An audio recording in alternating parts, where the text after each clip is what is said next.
I have you now. They want to mess with my droid. They're going to pay for it. This is the way. You may fire when ready.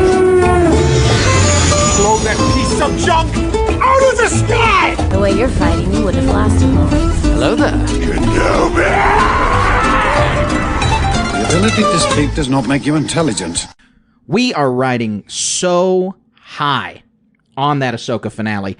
Those cliffhangers, they really, really know how to eat into a week. I found myself standing in the grocery store produce aisle, daydreaming about live-action Dathomir. I spent hours in the shower pondering Peridia.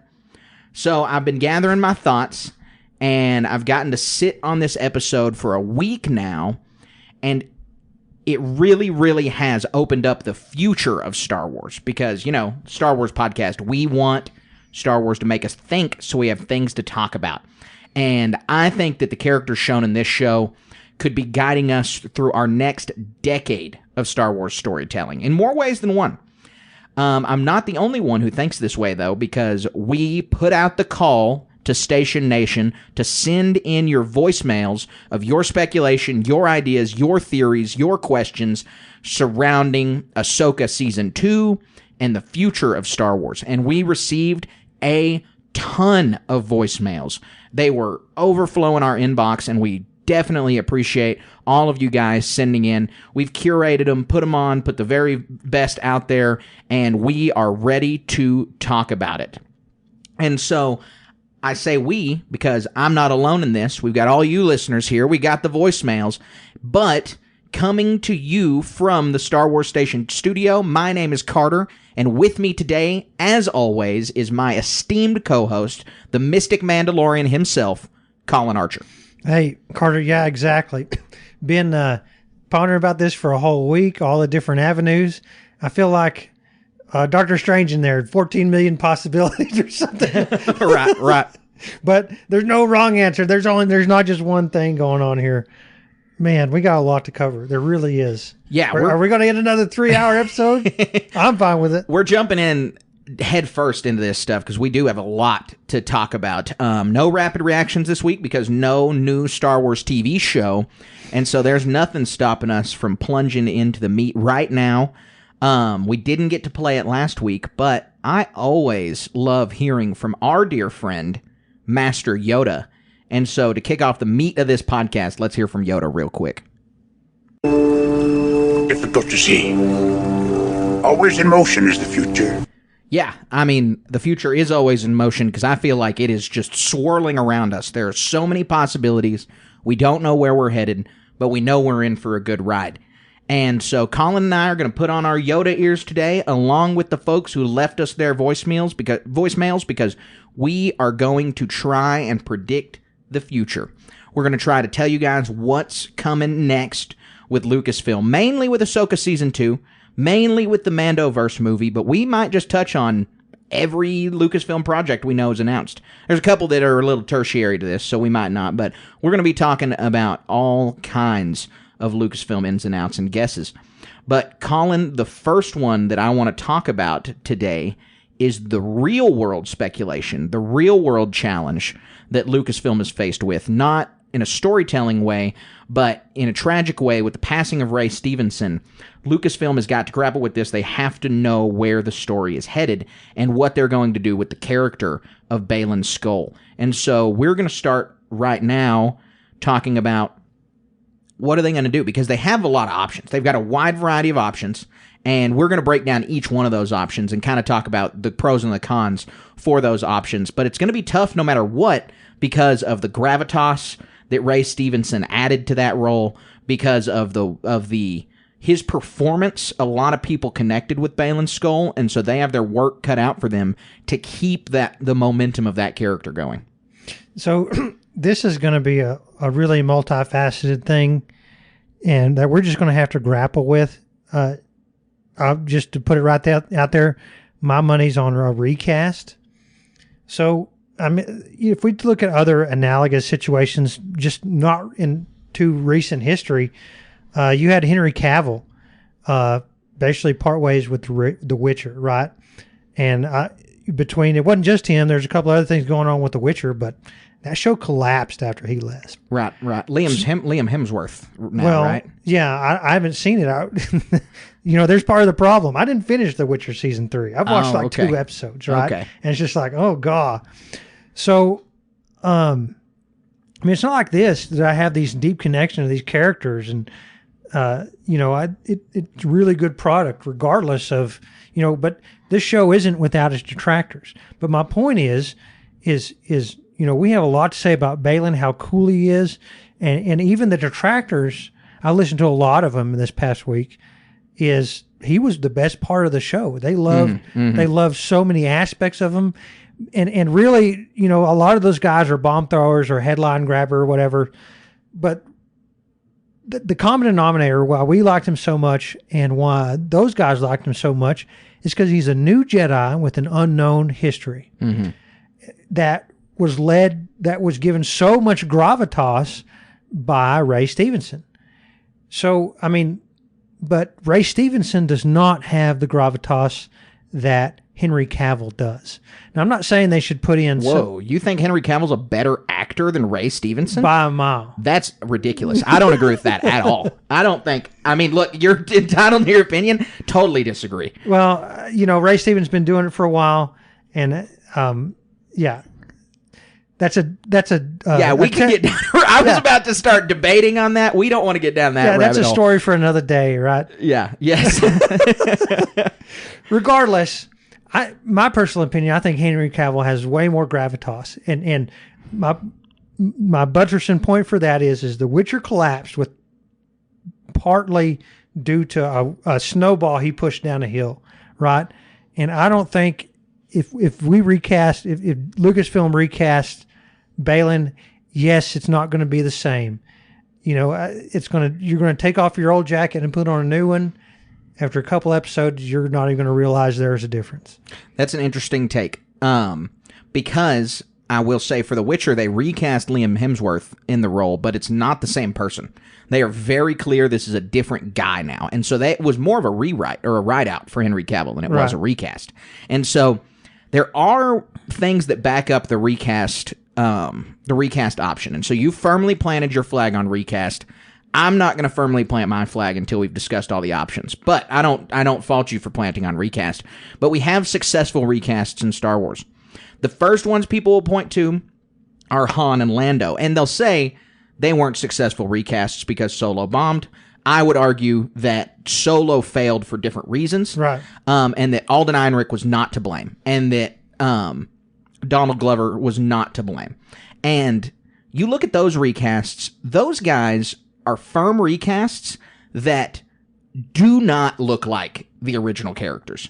And so there's a route they can take. A lot of people want to see Gerard Butler in the role for Ray Stevenson, but do you want to see Gerard Butler because of his acting chops, or do you want to see Gerard Butler because he looks like Ray Stevenson's son?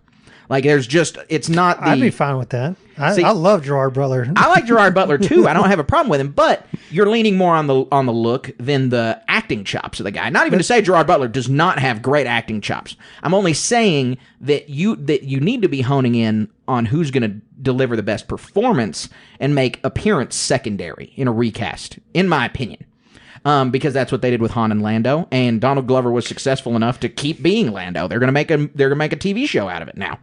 This starts to peel back so many layers on a way. Another deeper discussion is, we had a deepfake Luke, we had a deepfake Leia, and it feels like they've had tons of opportunities to bring Luke and Leia and Han into these other stories, and so the question is why aren't they here? And I think the simple answer is, Filoni and the directors and the writers of all these different stories, they want to tell their own story, right? They're not, I think it's more of a conspiracy thing that, like, Disney wants to not have these characters appear somehow. Oh yeah, right? That's certainly not true because they know they're the route to the most cash. Well, Luke on screen is a route to more cash. And then that's the next question is why aren't they just rolling this guy? Why aren't they recasting Luke? Why aren't they recasting Leia? Well, they're scared of the recast because of the backlash on the Solo movie.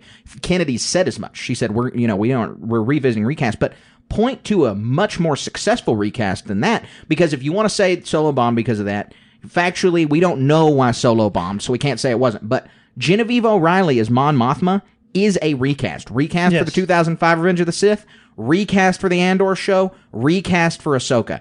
She is not only a recast, but it's her past self, so it's okay because she looks different because it's the past. One, she doesn't look that different. They look very similar. The Mon Mothma in Return of the Jedi, and I'm so sorry I'm forgetting the actress's name, but they look extremely similar. And then you take Ahsoka, that happens afterwards. So Genevieve O'Reilly is now straddled playing a character also played by someone else, and no one even bats an eye at it. Right. And I firmly believe that when the Lando movie comes out... Movie, yeah, I said show. It's a movie now. That's news. Well, I wasn't trying to correct you. I mean... No, you're right. This is a project in its infancy, right? We don't... It could go back to a show. It was a movie, then it's a show. Now it's a movie again. Could be a show again. I think with the talent of Donald Glover and in his sphere, what they're going to deliver with this will break the floodgates on these recasts. I mean, just... the ultimate wish is that, if we can get a recast of Luke, we can bring back some of these extended universe stories. And I'm not advocating for this, but I'm saying there's people out there who do, of like wanting to do some retcon of the sequels, right? That's not going to happen. That's a fanciful wish. It's a bad idea. You have a better chance of finding a genie and making that a reality. Yeah, right? That's true. But regardless of that, and I'm going to go back to our tried and true, break out old trusty, what's the book, Carter, that we always Shadow talk of the about? Sith. Shadow of the Sith. There's a fantastic Lando and Luke story that needs to have something on screen, if you ask me. I'd love to see I mean, it. because this is the prequel to the sequels, right? And it makes the sequels so much better. It's a Luke and Lando story, tried and true. I mean, and it's got Ben Solo in it. Right. And you can see... I think we had a discussion back then. You can see some of the contention of why Ben was not so eager to be the apprentice any longer, right? So, yes, my point is the Lando film will break the dam on the recasts. Right. So you mentioned recasts, and you're for deepfakes. recasts. Yep. Now you talked about deepfakes. And so the deepfake examples, we got proto deepfake technology in Rogue One. We got a digitized Leia face, and we obviously got a digitized Tarkin face. Right. They took it a step further by giving us Luke in The Mandalorian and Luke in the Book of Boba Fett, where these were deepfakes that the guy was moving around more, talking more, especially in the Book of Boba Fett. I mean, we really are following the character along. And we've said it here before, the deepfakes are not there yet to have a whole movie of a guy deepfaked. But there's no reason that, and we need to keep this discussion around Balin, that there's no reason that if they were going to deepfake him, that they would be able to not continue his plotline as intended. A recast makes it to where you can follow his plotline as intended 100%. The deepfake technology we saw in the Book of Boba Fett with Luke means you could probably follow his intended plotline 95% of the way. There may just be a couple things you can't do with a deepfake character. And I want to roll over into another one of your bullet points here. It almost have to be like the mask thing, or something happens. He's walking down these mountains and he scrapes his face and builds a mask or something. That's a dumb example. I understand. There's going to be something better than what I just made up.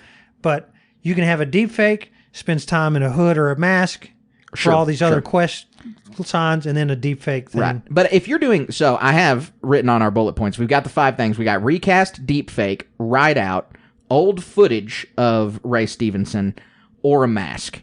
And I have the mask bullet point there, not to say it's a bad idea, because I actually don't know if it's a good idea or a bad idea. It was just a consideration I had. Star Wars is full of masks. We got, obviously, Vader and Revan and Merrick, and we got Kylo, who doesn't even, there's no functional reason for his mask other than intimidation. Balin can totally adopt something like that. But if you're doing a mask, deepfake's completely unnecessary, because anyone can be in the mask. Right. Well, Din Djarin, right? Yeah. The actor's playing him. Pedro was filming a different movie the whole time. Yeah, he wasn't on set for season 3. I mean, he just wasn't even there. And that's okay, but that could be the same situation for who was to replace Balin. And then that goes hand in hand with the deepfake thing, that perhaps they don't have to deepfake the physical characteristics of the actor. They only have to deepfake the voice. Right. Which that gets into Ray Stevenson's estate, and we have no idea what his wishes were, Well, and so we're only throwing ideas out there. And we just have this Writers Guild thing. There is so much stuff that we can't even comprehend that had to do with this AI stuff. And we don't know what's allowed goodness now. gracious. Yeah, you're absolutely right. We don't even want to dip our toe into that murky water. And so the other two are Ride Out, which is the one I will be the most opposed to. If they just write Balin's character out, give the role to Shin, she kind of adopts what he was supposed to do, that leaves a more sour taste in my mouth than the deepfake. The deepfake has its total problems where it doesn't look good enough to do that. And I don't want Eternal Luke Skywalker to look exactly the same. I don't want Leia to look the same because it's not as believable as a real-life human actor delivering those performances. But this would open the gate for that to be the case. If they were successfully, did Ray Stevenson, enough people bought it, then they could go on and deepfake whoever. And that seems like a scary prospect to me. Go ahead. The other option is Ride Out a la Cara Dune. But that's a totally different bag of worms. Ray Stevenson passed away. Cara Dune is a totally different situation, a heated situation at Lucasfilm. And so that Ride Out was they couldn't recast somebody. As far as reports are, the cast still has good relationships with Gina Carano. Jon Favreau still has good personal relationships with Gina Carano. They didn't want to recast somebody. Whereas Ray Stevenson, it's not like his role has been stolen. It's not like he was kicked off the show. He's passed away. And so they have to find a solution. A Ride Out is a solution, but to me, that seems like the coward's way out of trying to figure this out. Yeah, I think there'd be pitchforks at the gate or something. People upset over a Ride Out. I mean, because this guy had such a cool story. We're going to get into all that. But gosh, I lost my train of thought. Well, you might pick it back up as we talk about the last option. And the last option I have down is actually the one closest to the situation. And that's using old footage of Ray Stevenson. We have no idea how much of that exists out there. We have no idea what shots were cut from the show and what shots weren't cut from the show. But everybody knows between the premiere of The Last Jedi and the filming of The Rise of Skywalker, Carrie Fisher passed away. And so we saw The Last Jedi premiere while Carrie Fisher was already dead. It was her last on-screen performance. And then they used old footage of Leia in The Rise of Skywalker. A lot of people who listen to this podcast know I'm kind of a big The Rise of Skywalker defender. And that is my least favorite part of the whole movie, is Leia's scenes in the movie. I think that Leia as a character had the most weight on that story in that whole trilogy. She had more weight on The Rise of Skywalker than she did The Last Jedi or The Force Awakens. But all of the footage and all of the dialogue and all of her interactions with Rey feel stunted and stilted, and they don't feel natural also because she's only interacting with Rey. She's not interacting with any other character. She's known Poe the longest of anybody there, says no dialogue to him whatsoever.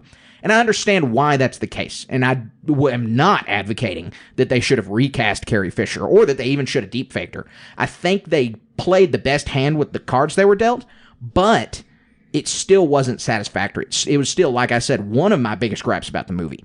And so to do that with Ray Stevenson, I just don't think it would work either, but it's on the table because it's the most similar situation. Yeah. No, hey, that's a great point. I love that. I've never processed that wholly. And I've seen other movies where they've done similar things, and it's not a good thing. And so you triggered the memory of what I was going to say, and it has to do with the recast. And I want to recall, I can't think of anything where they've successfully recast. I know it's out there. It's kind of like one of those on the tip of my tongue things, but I'm blanking on what a successful recast was. However, I know of unsuccessful recasts, and the most prominent one I can remember is Crispin Glover as Marty McFly's dad in the Back to the Future films. And so I don't know anything that's about fine. this. And I'll relate it to you. I've seen Back to the Future multiple times. I like the Back Have to you the seen Future Back to the Future franchise. too? Yeah. I didn't even notice that the actor was different. Well, the dad, Crispin Glover's character, was George McFly was upside down in that stupid thing the whole time. Well, it wasn't even Crispin Glover. It was a different actor in a mask that was modeled off of Crispin Glover. And so Crispin Glover sued the studios and won, and it changed some laws that had to do with how actors are portrayed, in recasts and stuff. And I'm not nuanced on all what exactly that means, how the laws were changed. But he won a huge settlement over using his likeness as a recast in that second movie. And so my point is that this was a poor effort at a recast. The makers of the film were deceptive in how they portrayed Crispin Glover's character. Like I said, they use a mask and had the actor inverted on a rig to how he moved about the scenes, and he had a very minor part in the second film. So, I mean, obviously nothing's going to happen like that. What I'm saying is there's evidence out there for bad way. Like I'll even go on to say, like the Witcher thing that I originally brought up. Not necessarily that was an exact recast. It was a changing of the character. But if Henry Cavill were still involved in that project for the right reasons, there'd be a Witcher season 4 potentially, and more money to be made and all that. And so, if you can help me, if you want to leave the call our tip line and remind me of a success. I know they're out there. I'm drawing a complete blank on what they are. But there are evidences of successful recasts out there. Well, and it's hard with Balin because it's not like we're recasting a background character. It's not like Mon Mothma. To kind of tear down a little bit of the pros I said earlier about the recast, it's not the same because Mon Mothma delivered 2 lines in Return of the Jedi. Yeah, there's a successful She was a classic, but it wasn't. But Genevieve O'Reilly is now Mon Mothma. She has the role. She's been in multiple episodes of TV and Rogue One and the deleted scene in Revenge of the Sith. And so the actress who played in Return of the Jedi doesn't fit the Mon Mothma mold. It was easy to recast that. It's not like they recast somebody else. They didn't recast Han. They didn't recast Lando. They did eventually, but they didn't at that point. And so it's the same thing. And I think what we'll have to wait and see is there's a recast coming in the MCU, and I'm just not that big of an MCU guy anymore, but I used to be, and they're recasting Thaddeus Ross, the guy who's pushing the Sokovia Accords. He's got a mustache. Also the guy who attacks the Incredible Hulk. But he's been recast as Harrison Ford. Harrison Ford's playing him, and so we'll see how well that's going to jive, and if that is going to translate. And actually, that's another recast that's mildly successful, is Ed Norton to... Right. And it's hard. These are movies, too. Ed Norton to... What's his name? We should. Yeah, I know. I don't know. The guy who's been the Hulk for way longer, but I only remember Ed Norton. What is the guy who plays the Hulk's name? We'll look it up. Yeah, we'll get it. We'll get it. But no, you were saying, you had a good point, that there are successful recasts out there. I think I've revealed myself. I am team recast. I was only playing devil's advocate because... there are definitely all 5 options are on the table, and Lucasfilm knows that. Lucasfilm probably has other options on the table that are better than ours, and so, or they're different than ours that we haven't thought of. And so, this is out of the list that we could come up with. I'm recast guy number 1, and I'm I'm ride out guy last. Right, Mark Ruffalo. Mark Ruffalo, that's his name. You're totally right.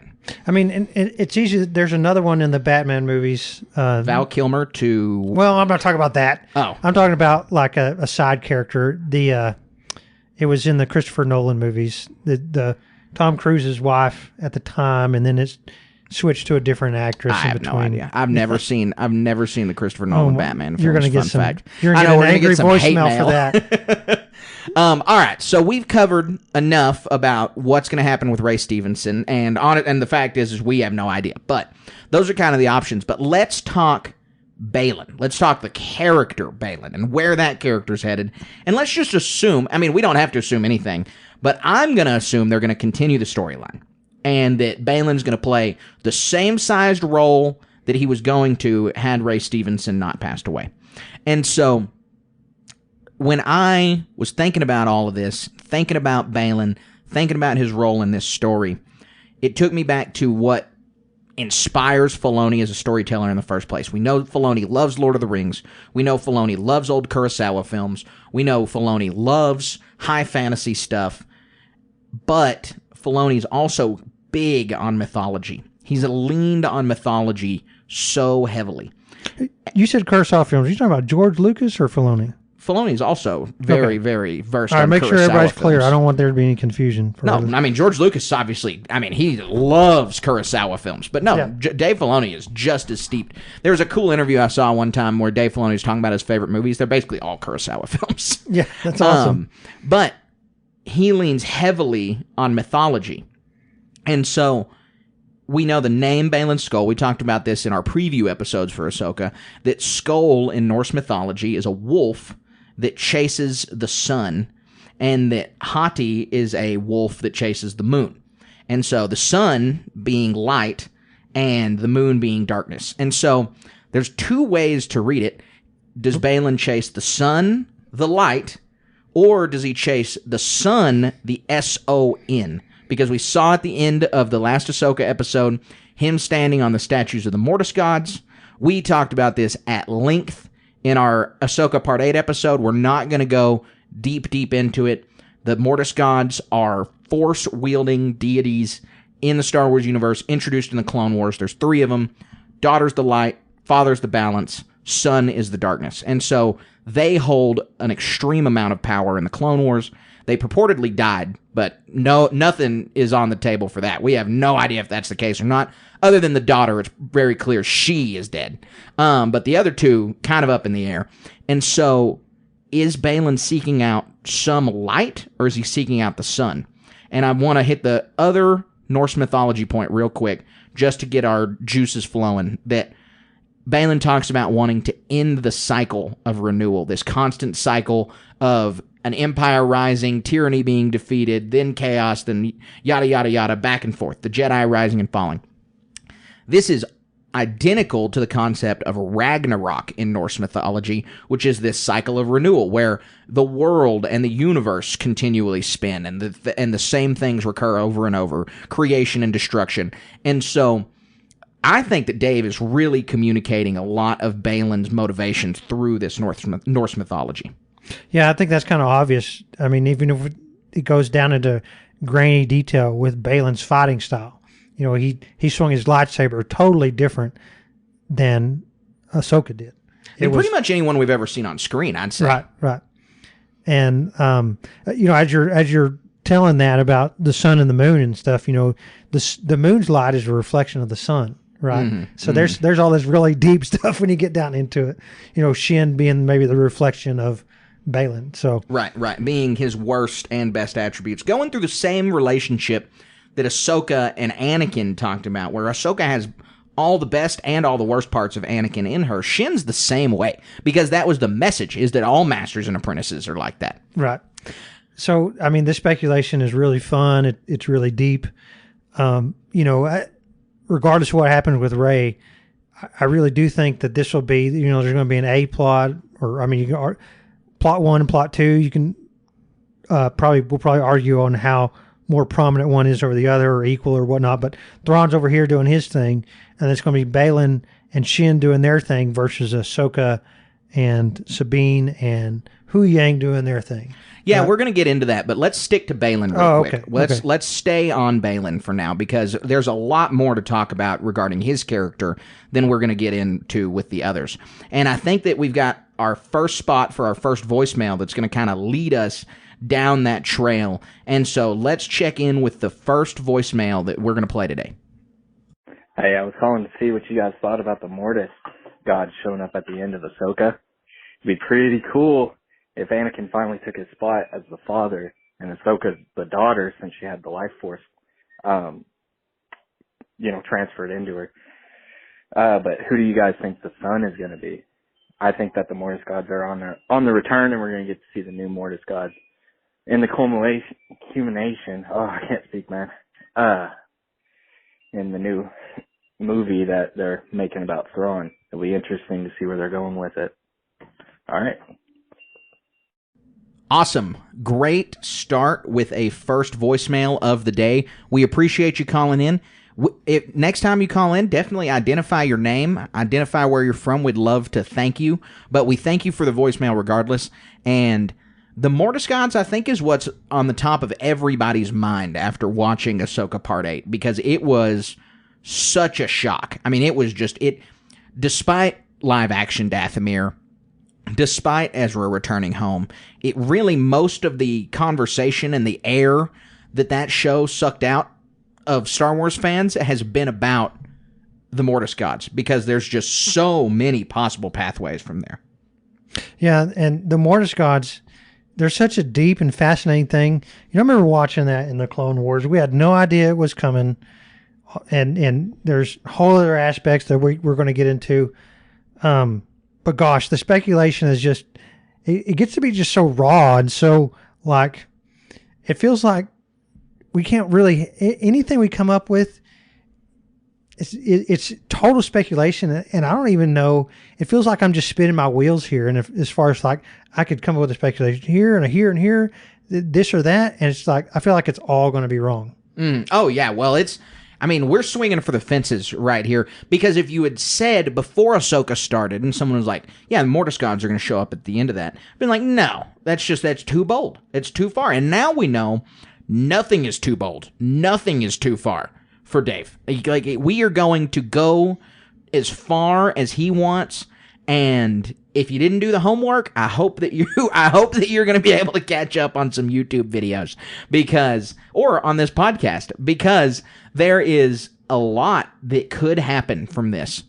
And so the first thing that came to my mind with Baylan, having watched the end of this show, was Baylan as some form of god killer, like some guy out there to find the Mortis gods, whether to harness their power, to harness something of theirs, or to kill them, to end the cycle, because he wants to end whatever cycle it is, and you're going to have to kill something to end it, is my assumption. And so Baylan is some form of god killer, and to back that up, he says that he wants to head to the beginning, and I recently rewatched the Mortis arc, watched all 3 episodes of the Clone Wars, and the daughter says, we are the beginning, the middle, and the end. And so, to me, it just means that Baylan is headed for them, and no good can come from it. Yeah, that's a really good point. Getting down into some analysis of this, especially based off the voicemail, I think a question that has to be asked is, are these Mortis gods eternal? Like, do they have to have some sort of, what do you call this? Like a manifestation, or like an avatar. Avatar, yeah, that's exactly the word I was going for. And so, and then, like, what we have so little knowledge of Baylan. What does he know? Is this just a calling to him? Like, or did he read a report from Anakin and Obi-Wan, or about Mortis, about the Mortis stuff? And this is just something like another myth, just like Peridia is. Well, like he says, all of this is myths and fairy tales and fables come to life. But what story was Baylan hearing at the Jedi Temple that Obi-Wan, Anakin, and Ahsoka had not heard, to not make the Mortis God connection that Baylan so very clearly has made?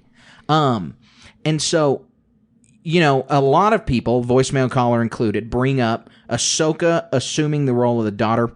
I do kind of feel like that's a given. Now, nothing is set in stone with these guys, and so we don't know that for sure. But the head missing, Ahsoka seeing Morai, and her next line being, we're exactly where we need to be, it just makes me feel like we can comfortably assume Ahsoka is meant to assume that role as the daughter. Well, and maybe the Mortis gods don't, those literal people that we saw in the Clone Wars don't have to exist, but someone always has to exist filling their roles for the Force to be in alignment or balanced or whatever. And for the sake of discussion, I think I want to say that that's kind of a leap. I think at the very base level, we can say that the Morai is a representation that Ahsoka has the favor of the sister. The daughter. The daughter, sorry. And I don't want to really anything past that.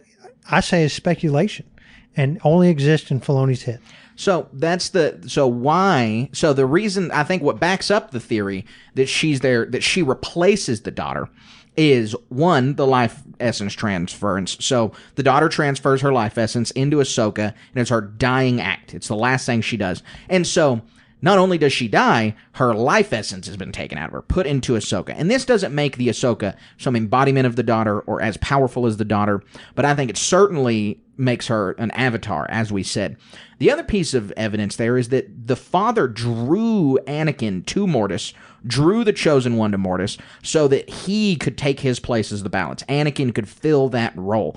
And so if the father's role necessarily needs to be filled by somebody, then I feel like the daughter's role also must be filled by somebody, as well as the son's. And the only reason that they've gotten away with not filling it this long is because the father and the son also died. All three of them died, so balance is back because nobody's there. But immediately, in those same episodes, the father tells Anakin that if you run away from this duty, if you're selfish in this, then the galaxy's going to suffer. It's going to be plunged into turmoil. Your war is going to get worse. And all of that has happened. And it continues to happen, and we never really see an improvement. We have 1,000 years of peace from the Republic. The Clone War begins, and the galaxy is plunged into war essentially the whole time from the beginning of the Clone War. The 19 years under the Empire, resistance groups were there the whole time.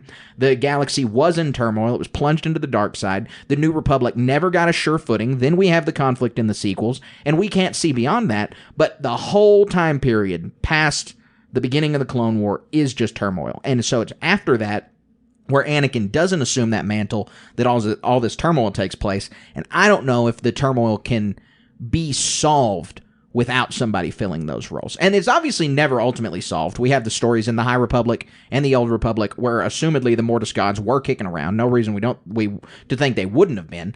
And there's still turmoil in the galaxy. But as we know from the High Republic stories, it's not this light versus dark. It's much more about the Force versus other abstract concepts. Well, and you can even extend that to the future, like with the First Order and whatnot, because, if what happens in Ahsoka Season 2 or the Filoni film, with Baylan Skoll doing whatever's going to happen, if he doesn't bring balance or assume a role and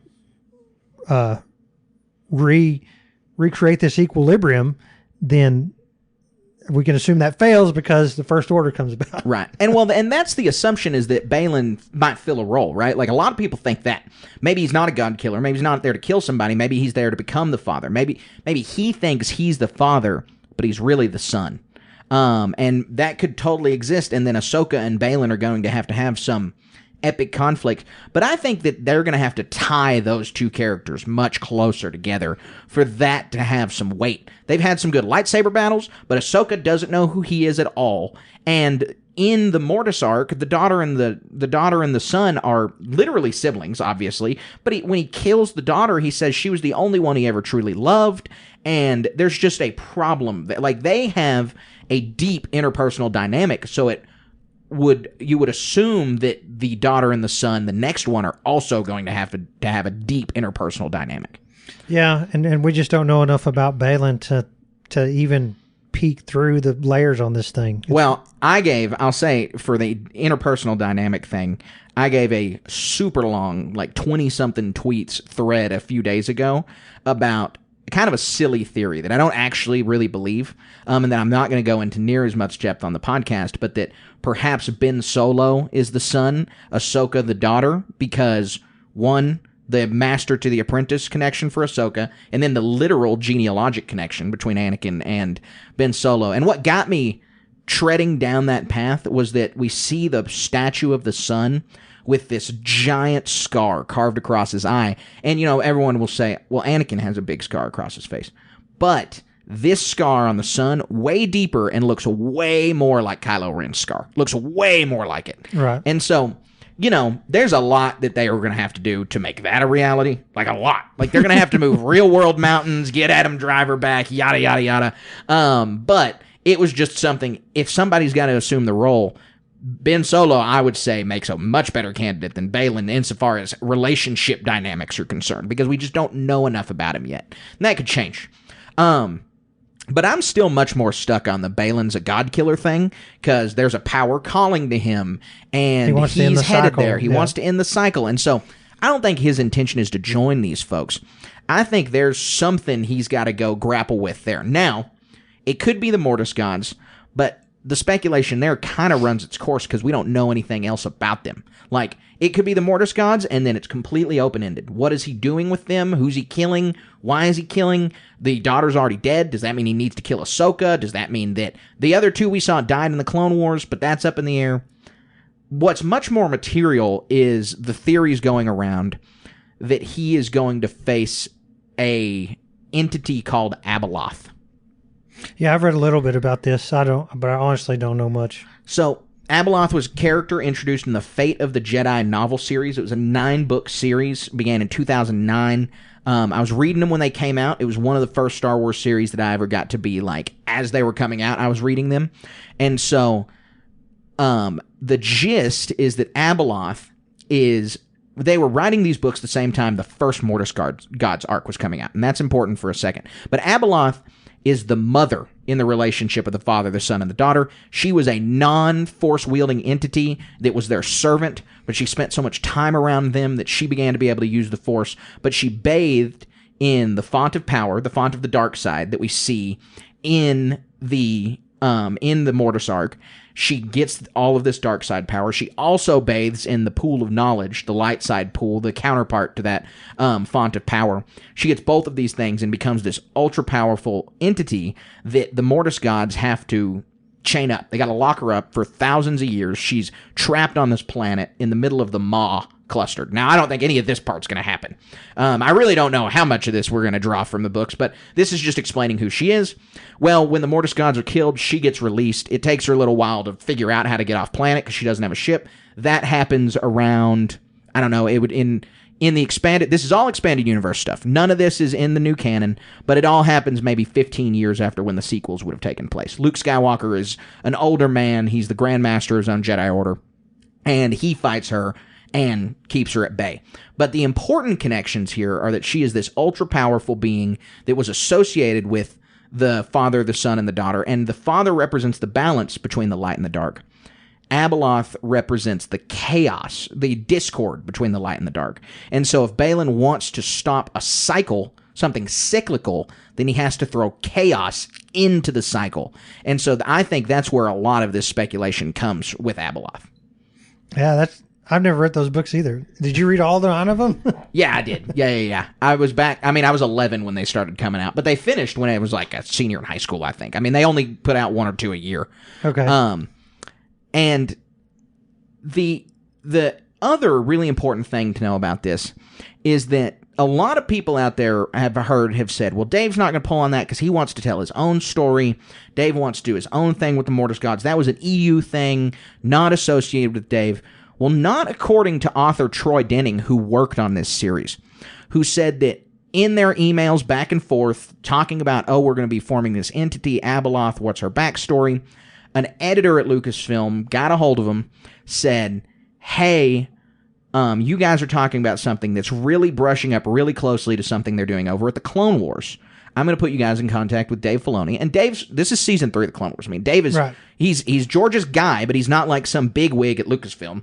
And so he comes in and they're like, but obviously the books take deference to the TV shows. So they're like, how can we work this in? Or do we need to scrap this idea? Yada, yada. And Dave is like, no, this would fit really well. We can put these pieces here. And here's how you can kind of fit her into the story of the Mortis gods and still tell your story. And Dave was like, I kind of like this idea. And so Dave influenced the creation of Abeloth from the way Troy Denning tells it, a considerable amount. They knew her powers, they knew the conflict of the story, but they didn't really have her origin, and Dave fleshed all of that out. And so I really think that there's a lot of credence to the fact that this could be it, because he had a bigger hand in it than I've heard a lot of people. A lot of people are pretending he didn't have any hand in her creation at all, and from what Troy Denning says, that is not true. And so I really do think that Dave could bring this character in, and that it could explain Balin's yearning for this area. It could explain Balin's yearning for this, whatever goal he has, which there's just too much mystery around him to really know. And, I mean, so, the Force exists in both galaxies. That means you can make the logical leap that it's universe-wide. What makes this Peridia so special that it's got these Mortis gods on it anyway? Right. And see, that's my assumption. The Mortis gods are pointing that way towards whatever it is. we know that the Mortis gods marked the entrance to the world between worlds, a new Force concept, wholly divided away from the Mortis gods. We don't ever see much of a connection between the two other than the mural pointing to that. And so they could be pointing to where Abeloth has been kept on Peridia. She was, locked up on Peridia by the Mortis gods instead of in the regular Star Wars galaxy in the Maw. And maybe that's what led to the desolation here. That's what led to the witches to all go into their hibernation sleep, is that entity, all of her dark side energy was corrupting the planet. And it's chaotic. It's not the same as the Night Sisters' dark side energy. It's a different breed. Right. And she went by the Mother. Obviously, the Night Sisters go by the Mother. Is there a connection there? Absolutely no idea. But yeah. 2 terms. Yeah, it's so fun. Gosh, those concepts, I thank you for telling me about them. I hope the listeners get some out of that too. But man, that's really deep. If I were to bet today, really and truly, I think we have no idea. But hold a gun to my head, it's the God Killer thing for sure. Yeah, I think so. There's a whole other trail that Balin can take here as a God Killer, because there's some Easter eggs and some breadcrumb trails for us to follow that point to an entity in canon already established in the Jedi Fallen Order video games named Kujet.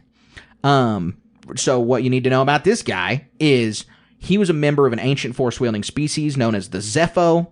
The main point of Jedi Fallen Order is you're exploring a bunch of Zepho temples. Well, he was one of their leaders, known as a Zepho sage, and at some point he became corrupted by the dark side of the Force.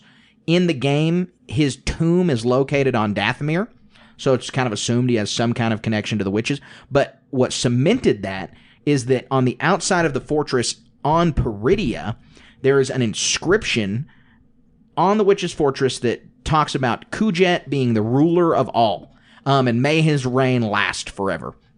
And so a lot of people love Jedi Survivor, the sequel to the Jedi Fallen Order game, but one of the criticisms was it didn't touch on the Zepho at all. And so what if they're trying to just save all that Zepho lore back so Dave can blow it out in his next new projects and can show us that that's what Balin's after, and, forge that deep connection? Because we've already seen Fallen Order really influence new things. We saw it influence Obi-Wan Kenobi. It has the Inquisitorius in that TV show after it showed up in the game. Like, they're not shy from drawing concepts from Fallen Order. And if Dave liked it enough, I could certainly see him being like, let's incorporate this into the overall goal. Yeah, and then, the Zepho were Force users as well. So they're going to have, it's not like Jedi are the only person who are going to be able to, or Jedi, their analogs, or even the Night Sisters, they're going to know who these Mortis gods are. If you're wielding the Force or manipulating the Force or living within the Force, these Mortis gods influence your life. So just because these Zepho haven't been around for a long time doesn't mean they're devoid of influence by these Mortis gods. Yeah, no, absolutely. And they're an ancient species. There's even depictions. There's a lot of trios depicted with the Zepho. There's a lot of balance and 2 other figures that clearly represent the dark and the light. We don't know if the Mortis gods can assume any form. They say that so much in the Clone Wars that what they look like there is just what they look like when they're presenting to humans or to Togruta or, normal humanoid species. But the Zepho, they could have just looked like the Zepho. And so the Zepho could have them in their iconography. They could be one and the same people. We really have no idea. Right. And so I say we really have no idea because the last theory that I want to talk about with the Balin thing is what you said, and what if we just don't know anything? Because everybody's got all these theories flying around. I just mentioned 2 of the big ones, Abeloth, Kujet. What's happening with the Mortis gods? Well, to the point from Star Wars Rebels, when Ezra discovers the world between worlds, it's because of the Mortis gods mural. There is still no clear connection between the Mortis gods and the world between worlds, other than the fact their mural pointed the same direction. These statues are literally pointing at something. It could just be that these statues of the Mortis gods and these murals of the Mortis gods point to some major new crazy mystic force thing, and it's completely different, and it's not associated with them other than the fact that they're pointing at it. Right. And there's some ancient history we don't know, but some ancient history that Dave's not going to tell yet. And that this could be a world between worlds kind of thing where we get this new interesting addition to the Force, and we're going to have to wait a much longer time to see how they're all connected. Maybe we never actually see how they're all connected. Yeah, that would be a shame, but I'm sure we will. I mean, the plot line is too important to not explore, right? Well, that could be the case, but we never got some kind of cemented connection between the Mortis gods and the World Between Worlds. That still doesn't exist. Yeah. They're associated with it somehow. And in interviews, we talked about, Dave gave an interview about the Mortis trilogy on a Clone Wars Blu-ray for Season 3, and he talked about how he wants to leave those questions open-ended forever because he wants us to think on them. And so I don't know if we're Have ever fun going to making get... podcasts. Yeah, exactly. I don't know if we're ever going to get the hard lines traced as much as we want, but we'll see. Yeah, I know one way or another this Baylan arc is, the Thrawn thing is going to be conventional with Ezra and Hera doing, at least it's easy to assume that, right? I'm sure it'll be different because they're not just going to make another season of Rebels fighting this Thrawn guy. But the Baylan stuff intrigues me more because it's such uncharted territory. Right. Yeah, I totally agree. And with Baylan comes another completely uncharted character, and this one's a lot harder to speculate about. I think it's difficult. I don't have a whole lot of notes for her because it's just like her future's super up in the air. And what are we doing about Shin Hati, Bandit Leader? Where does she fit into any of this picture? Well, so my easiest speculation is that she's going to be a thorn in the side of Ahsoka and Sabine. And, through her actions in the season 1, it seemed to me like she was a little bit more ready to use some dark side abilities. They both of the mercenary Jedi use dark side abilities, but it seemed to me Shin was like her barriers. Baylan was reserved, and so Shin wants to force choke people. She has no problem killing things and people and stuff, causing destruction and mayhem, and so she's going to be a foil to Sabine and Ahsoka, and there's going to be some sort of great reuniting at this mountain where they, I mean, what are Sabine and Ahsoka? We're going to get to that speculation too, but I mean, there's going to be some sort of confrontation between all four characters at some point. Yeah, I've been leaning heavily. I've been saying this a few times, and I still think it, that Shin is the most likely Mara Jade analog. We did those 3 episodes about the Heir to the Empire trilogy, and we talked a lot about how that's going to influence this. Dave has claimed it's going to influence it a decent amount. It's a different story, but Shin could play the role of the conflicted Mara Jade in that she's conflicted. She's obviously struggling. She just wants a home. Yeah. And her home is with the good guys. It's becoming a Jedi. It's going to the light. It's such a common thing in Star Wars where we see the bad guy come to the light, but that's because it's a powerful story and it's quintessentially Star Wars. And so I think Shin's going to have to get a lot worse before she gets to the light. I think it's going to get bad before it gets better, or it's going to get worse before it gets better. But I think eventually we'll see her as a student of Ahsoka's, or a student of Luke's, or a student of somebody's. Yeah, and that'd be really cool. In the Timothy Zahn books, Heir to the Empire, the whole 3-book trilogy, she didn't just meet Luke Skywalker and Mara Jade didn't just meet Luke Skywalker. Mara Jade didn't just meet Luke Skywalker and be like, "Oh yeah, I see the light. I'm going to go join your band of merry men," and all that stuff. It took a lot of time for her to get back on the correct path and be unbrainwashed. Well, and by the end of the trilogy, it's still this uneasy alliance. You don't know where it's going to go at the end of the trilogy. Obviously, it took a course at the end where her and Luke get married in the EU, and they have a child, and she joins the Jedi Order. And she's eventually killed, but there's this whole long saga with Mara and her turn to the light side. But it's way more, if we're just modeling it off the Heir to the Empire trilogy, it's still, Shin could come to be a good guy. It doesn't mean she's going to be a Jedi. As far as a character goes, Shin Hati has an extreme amount of opportunity because she is a Padawan learner, or whatever the analog is for Baylan Skoll and their relationship. Or it seems to me, or like, I think Padawan's an appropriate term. She has the braid. I think it fits. So the amount of character growth that she has the opportunity to come about with is going to make for an extremely entertaining story. And is another reason, people like, we already talked about why people like Baylan. and people are going to like her a lot more for that same reasons is just the opportunity they have with this character to come about. I mean, and just what we speculated, she's going to butt heads with Ahsoka. She's going to, hopefully this Mara Jade analog comes about where it's just this, a whole growth arc. And it, those stories are worth telling and are very desired. And I want to see how it comes about. Yep. I absolutely agree with you. That kind of ends my speculation on Shin, though, because it's pretty difficult. I mean, she's become a fan favorite character also. A lot of people really like her, and so she's going to be sticking around. Ivana Sockno has done a great job in her role, but she is...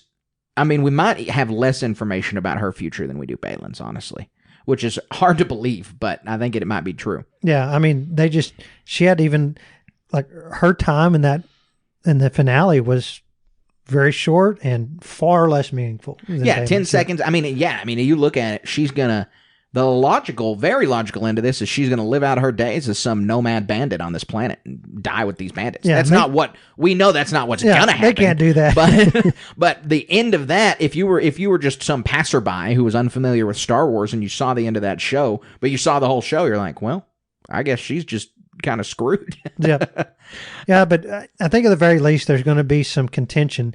She started this and she was in her home galaxy and had a bright future, and even her master told her that, pursue your ambitions this way, right? And she failed, which that's not a bad thing. You learn from your failures. But now her master's gone. Right. And what was Ahsoka's whole message? Your master has to stick by your side. So there's going to be a lot of resentment for that. Oh, yeah. She's not a happy camper at all. And, he says, take your place among the coming empire. She has no opportunity to do that. She definitely feels like she was just sold a bunch of snake oil by Baylan. And that's all there is to it. I mean, there's, she's even asking him questions about what the Jedi are like this. And he's like, well, you're more than a Jedi, yada, yada. But Baylan definitely sailed her down the river. So bad to think of. So we now enter maybe the most important speculation because it's about the title character. We got to talk about where Ahsoka's headed. But my first quick question to you is Ahsoka going to get a new lightsaber? Well, I mean, this one's so easy to answer. She's with Huyang, and he has the lightsaber workshop of epicness, right, on his ship. I don't know. She fought a lot with just one saber in this episode and only broke it out towards the end of the last fight, right? Right. Well, and she started her Padawan journey with a single lightsaber blade. Yeah. I mean, I don't know. I think a more realistic answer is what does Rosario Dawson want to do? Right. In so many of these cases, a lot of the actors have a lot of influence on what the characters do with their lightsabers, right? I mean, Mace Windu, the most prominent example with what's his name? Samuel L. Jackson. Right? But I'd push back on you on this. I don't think Rosario Dawson's going to have any influence on the Ahsoka character as far as style goes, or as far as what her lightsaber is going to be, what they're going to look like, because the character's been with Dave for so long. I mean, it's 15 years of him nurturing this character. He knows her whole story. Right. Dave knows every moment of Ahsoka's life. And so Dave knows, this is when she gets the chartreuse lightsabers or whatever. Yeah. But this is, I don't think that Rosario's going to have any influence on that. But I do think what'll have influence on it, as I said, Ezra's getting a new lightsaber at the end of part 7, headed into part 8. I was like, yeah, he'll get a new one eventually. Same reason is to sell toys. And because Ahsoka's much more iconic with 2 than 1. I mean, if we're going that far, what's stopping her from doing like a double-bladed lightsaber or something like that? Yeah, I mean, that's true. Is it going to be just as simple as a different hilt and a different crystal? I mean, it seems to me like a lot of these shows, they got to tell a really broad story over a lot of episodes. It'd be a cool little mini arc for her to go find some sort of other galaxy crystal or something like that, with the help of Huyang the whole time. I do not envy whoever has to come up with whatever that lightsaber is supposed to look like. Because the Darksaber was already like wow, I never would have thought of that. They came up with a new lightsaber. And now, I would still think they're tapped out of ideas. I would be tapped out of ideas. Even her sabers that were shown in this show are really unique. How many other Jedi have white bladed? They're uncorrupted Sith crystals, like you said. In the canon, they're not. Yeah, in the canon, they're not prolific at all. Very few people, a couple High Republic Jedi, as far as I know, have them, and that's about it. And even still, theirs I don't think are like the uncorrupted Sith crystals like Ahsoka.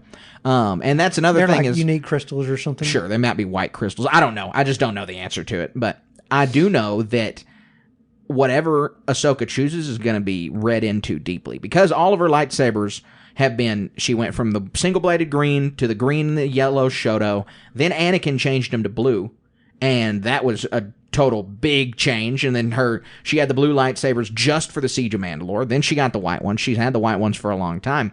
And if she's going to lose the white ones, one, is it going to be white and a different color because she still has one white one? And two, what's the significance? Because every lightsaber change of hers does have some significance. The second lightsaber comes with her starting to get way more confident in herself and to earn some confidence. And the blue ones, I got to read a few years ago, a really good analysis of this was the reason that Anakin gave her those blue lightsabers and didn't ask her and just gave her those is because of Anakin's personal pride in himself and that he thinks, oh yeah, she wants to be just like me. She wants these blue lightsabers. And so every time Ahsoka gets a lightsaber color change, it's important.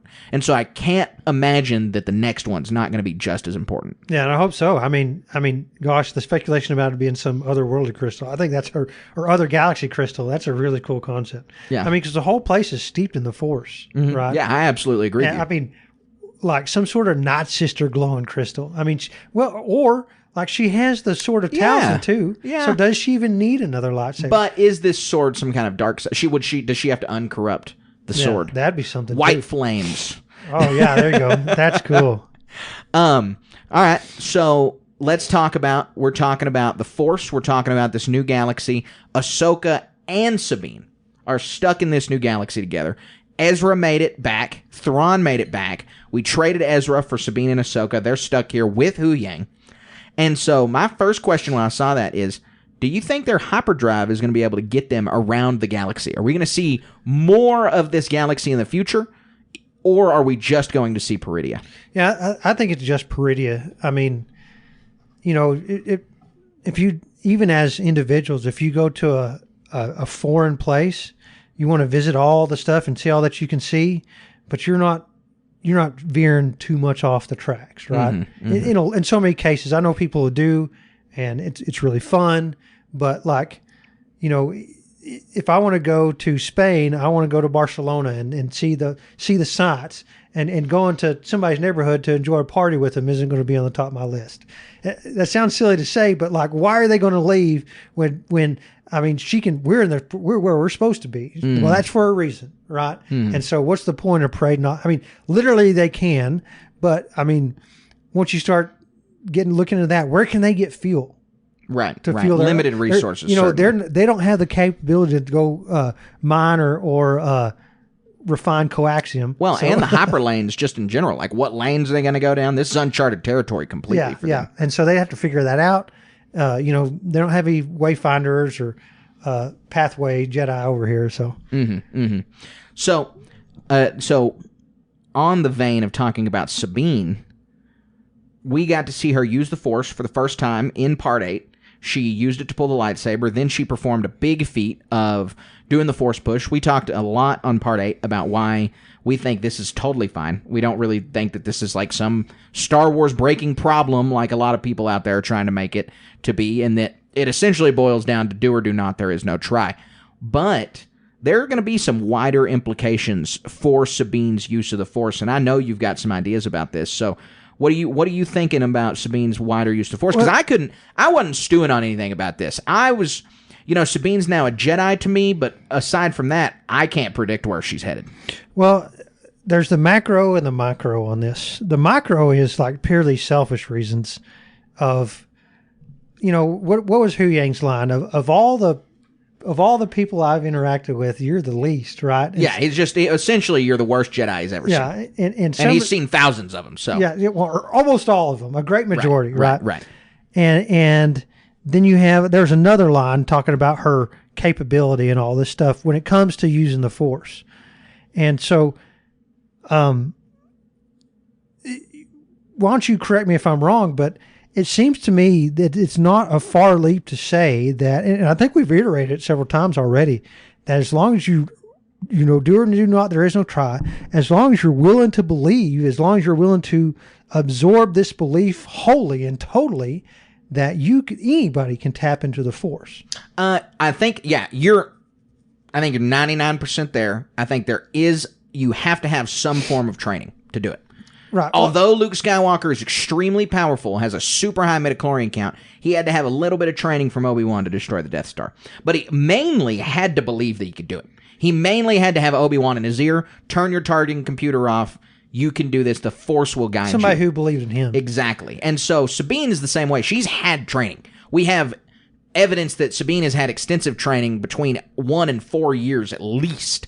And so we have no reason to think that she hasn't been meditating, training, and that really this was just finally the dam breaking. That finally she was under enough pressure. As you said in our episode last week, that diamonds are only made under great pressure. This is the same thing. She had been trained to be a diamond, but she hadn't been able to the polish wasn't there. Get through. Yeah, she hadn't been able to get through this barrier that was essentially wholly in her mind. She couldn't get through the mental barrier of using the Force, and she did while she was in dire straits. So the selfish part is like, if I want to live in this fantasy world in my head, well, I can be a Jedi too. In so many other instances, it's like you have to be a youngling that's discovered, whether it be Palpatine scraping you up as a little Zabrak or whatever, or some Plo Koon out scooping you up off your little planet, right? And so the opportunity, there's so many stories of Force users out there who did just discover it naturally and were able to become so much more from their training ability, like the kid at the end of The Last Jedi snatches the broom up, stuff like that. So my point is like, we're not talking about, like, even in some of the books I'm reading in the High Republic, the Jedi are going around, they land on this planet and like, keep an eye out for Force-sensitive people. So they're extending their emotions and senses out there to find Force-sensitive folks. Well, the macro comes into which is what this story seems to kind of unlock. Well, where if you meet the criteria of the master's willing, the apprentice is willing, then the Force can be found anywhere. And so, I mean, obviously Ahsoka is willing to go the extra mile to wait years and years for Sabine to sit there and find her way. Right. As opposed to, and I guess that's what it is. I think I kind of answered my own little question here is, if we're going to expend so much effort and resources, we want a Force sensitive person so that these lessons take so much easier. Yeah. As opposed to just like, hey, my friend Billy wants to be a Jedi. He can't do anything with the Force, right, but he wants to be. So, will you train him? No, you're absolutely right. The Jedi have limited resources, and when they're operating at their peak efficiency, they are meditating and they're peacekeepers and they're exploring their relationship with the Force. And so they're an order of people that, why would you bring in every being in the galaxy? One, that's dangerous to train everybody to use the Force because you have to have the moral compass of the Jedi. They have that no attachments rule for a reason. But all bets are off after the Purge, after Order 66. It's, we need Jedi. Their base function is as peacekeepers, as, knights in this galaxy that needs a shining light. And so if in ideal Jedi times, they're obviously only seeking out Force-sensitive people. You can think of the Jedi Order at peak efficiency during the prequels and before as like Mensa, right? Like, yeah, no, you're right. They only take geniuses. They only take high IQ individuals into their little secret club. Well, the Jedi only take you with a certain midichlorian count because there's going to be way easier to train you. You're going to be just folded in easier. They are the Mensa of the midichlorians. And so without the structures of the Order, all they have is their base tenets. They got what's written in those books on Octo. They got what Luke knows, and that is the Jedi are peacekeepers. The galaxy needs these people fighting for the light, fighting for the balance, fighting for the Force. They need these agents of the Force. And so anyone can be that, but under perfect circumstances and ideal circumstances, your limited resources of you just can't train everybody. Right. And so another way I want to think about this is, what if you're one of Sabine's contemporaries? You're a some dude in the background, And so she's Ahsoka's apprentice. Nothing's coming out about this. She goes to this other galaxy for a certain amount of time. She comes back, and now she's got her own lightsaber. She's slinging stuff around, force pushing people around, doing all these cool force powers and stuff. And so, as an observer of that, it's like, hey, this person people said that she couldn't do anything with the force, and now here she is after all this training, doing all this cool stuff. Well, why can't I do that? And so we've answered that question, but it lends some credence to, like, if you want it bad enough, it can happen for you. Well, my dog wants the food off my plate bad enough, and it's not jumping off the plate anytime soon. Right. So, I'm not saying that this is just, silly speculations on my part, but I want to feel like Jedi are special, and that, bona fide order Jedi, not necessarily just Force users, and to have it to where anybody can be a Jedi. And I think we've answered the question. It's not just anybody, but if my friend Billy wants to be a Jedi, he just has to find the right master and want it hard enough. Well, I think there has to be something else there too. Well, I would even disagree. I think that the question that you're asking is flawed on the face of it, because what being a Force wielder is not what being a Jedi is. Using a lightsaber does not make you a Jedi. I don't even think being a Force wielder makes you a Jedi. You obviously there's two criteria. One of them is being a Force wielder. The other one is following what the Jedi stand for, following the Jedi code, adhering to what their religion has put out as this is the proper way to follow the Force.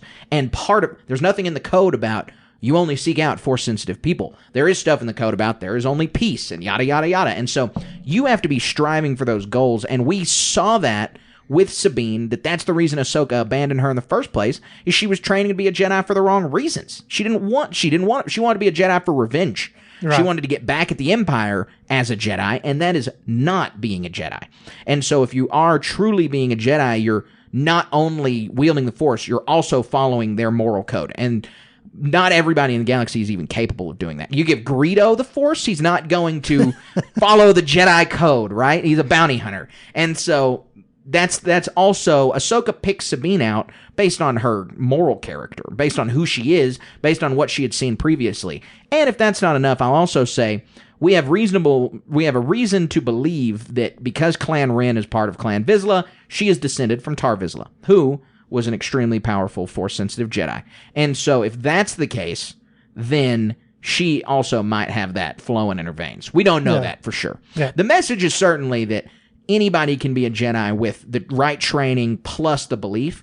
The thing that separates most people is the training, and that training is not just physical. That training is not just mental. It's also moral. There's also a moral training involved. Yeah, I believe that. That's good.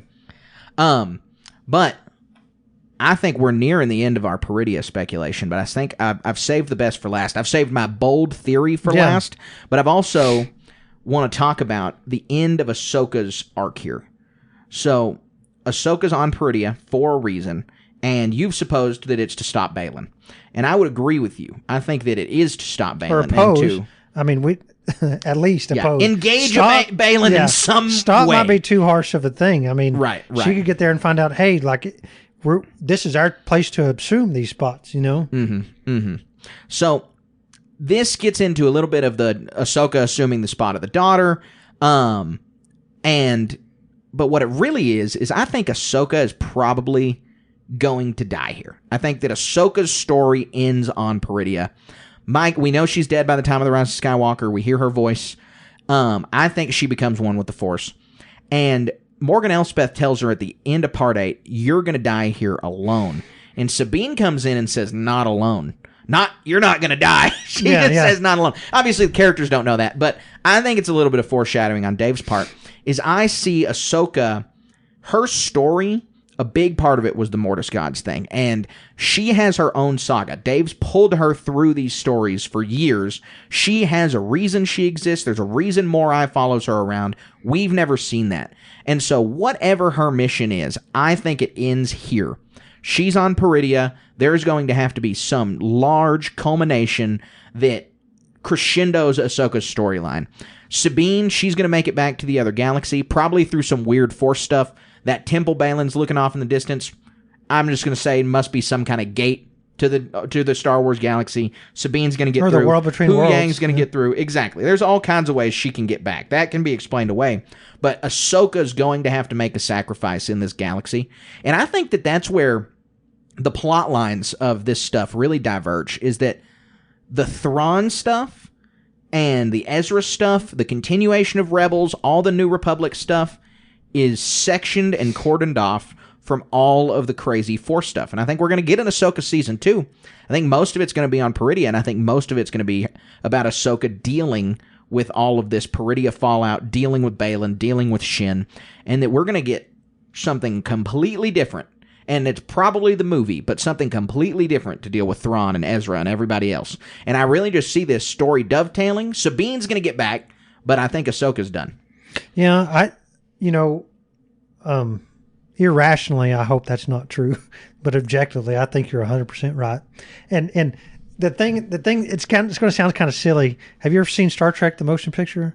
Yeah, like once. I don't know if I'm going to remember. So at the end, one of the characters is turned into an android, and she merges with the consciousness that is V'ger, and so there's like two opposing forces, right?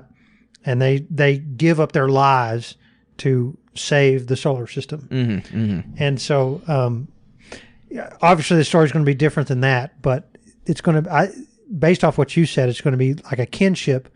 It sounds to me, and basically what other people are speculating, if they're to assume these roles as Mortis gods or demigods or avatars or whatever it is, or more bona fide as whatever it is, instead of just more eye following you around, right? It's going to be something like, you give of yourself to the Force totally. Mm-hmm, mm-hmm. Maybe Baylan will have more of an ability to act his will in the cycle, right? As one of these higher-minded entities, evolved entities or something like that. And with Ahsoka being in there to rein in his darker tendencies. Well, then it sounds like you're saying that Baylan's going to be the son and she's the daughter. Could be. That's the relationship right there to a T. Yeah. From the Clone Wars. And that, again, my only criticism of that theory really is that there's the Ahsoka and Baylan relationship has nowhere near enough weight for that to be the case. But there's not really anybody that exists in the Star Wars galaxy that I could say there's enough relationship weight there to fill that role. And that's what Season 2 could be most of the time they sit there and do. Yeah, no, absolutely. I mean, because there are people out there who probably feel robbed that we didn't get as much of a Baylan backstory. Mm-hmm. And that'll come. We're going to get that in books and comics. That was the whole thing to sell Season 2. Yes, right? yes. And so, by gosh, we better get it. Right? Yeah. And I hope it's in more than just a comic book or a book series, but I'll still read them, right? Yeah. But whatever happens in this Season 2 between Baylan and Ahsoka is going to be something we can't even imagine, I think. Yeah, I agree. So we do have a whole other section. We have a whole other galaxy's worth of speculation to talk about, but we've got another voicemail that's going to lead us into this because he asks a really good question surrounding this. And so this is our Patreon subscriber, Loaf, and we're going to play his voicemail right now. Hello, Star Wars Station. It's Loaf. I just wanted to give you guys a call and say I'm one of your Patreon subscribers, the Jedi Knight tier, and I'm loving the channel. Also, I have a couple questions for you and Colin. After watching Ahsoka, I have a few questions for you guys. Is Ezra going to train Syndulla? My second question is, do you think Baylan is trying to seek out Vong? I'd like to get your guys' opinion on those. Also, I'm really happy about the merchandise store opening up. I can't wait to get my T-shirt and stickers. I love the designs, and I can't wait for more merch to come out. But yeah, keep doing what you guys are doing. Love the channel, and stay wizard. Dude, Loaf, thank you so much for the questions.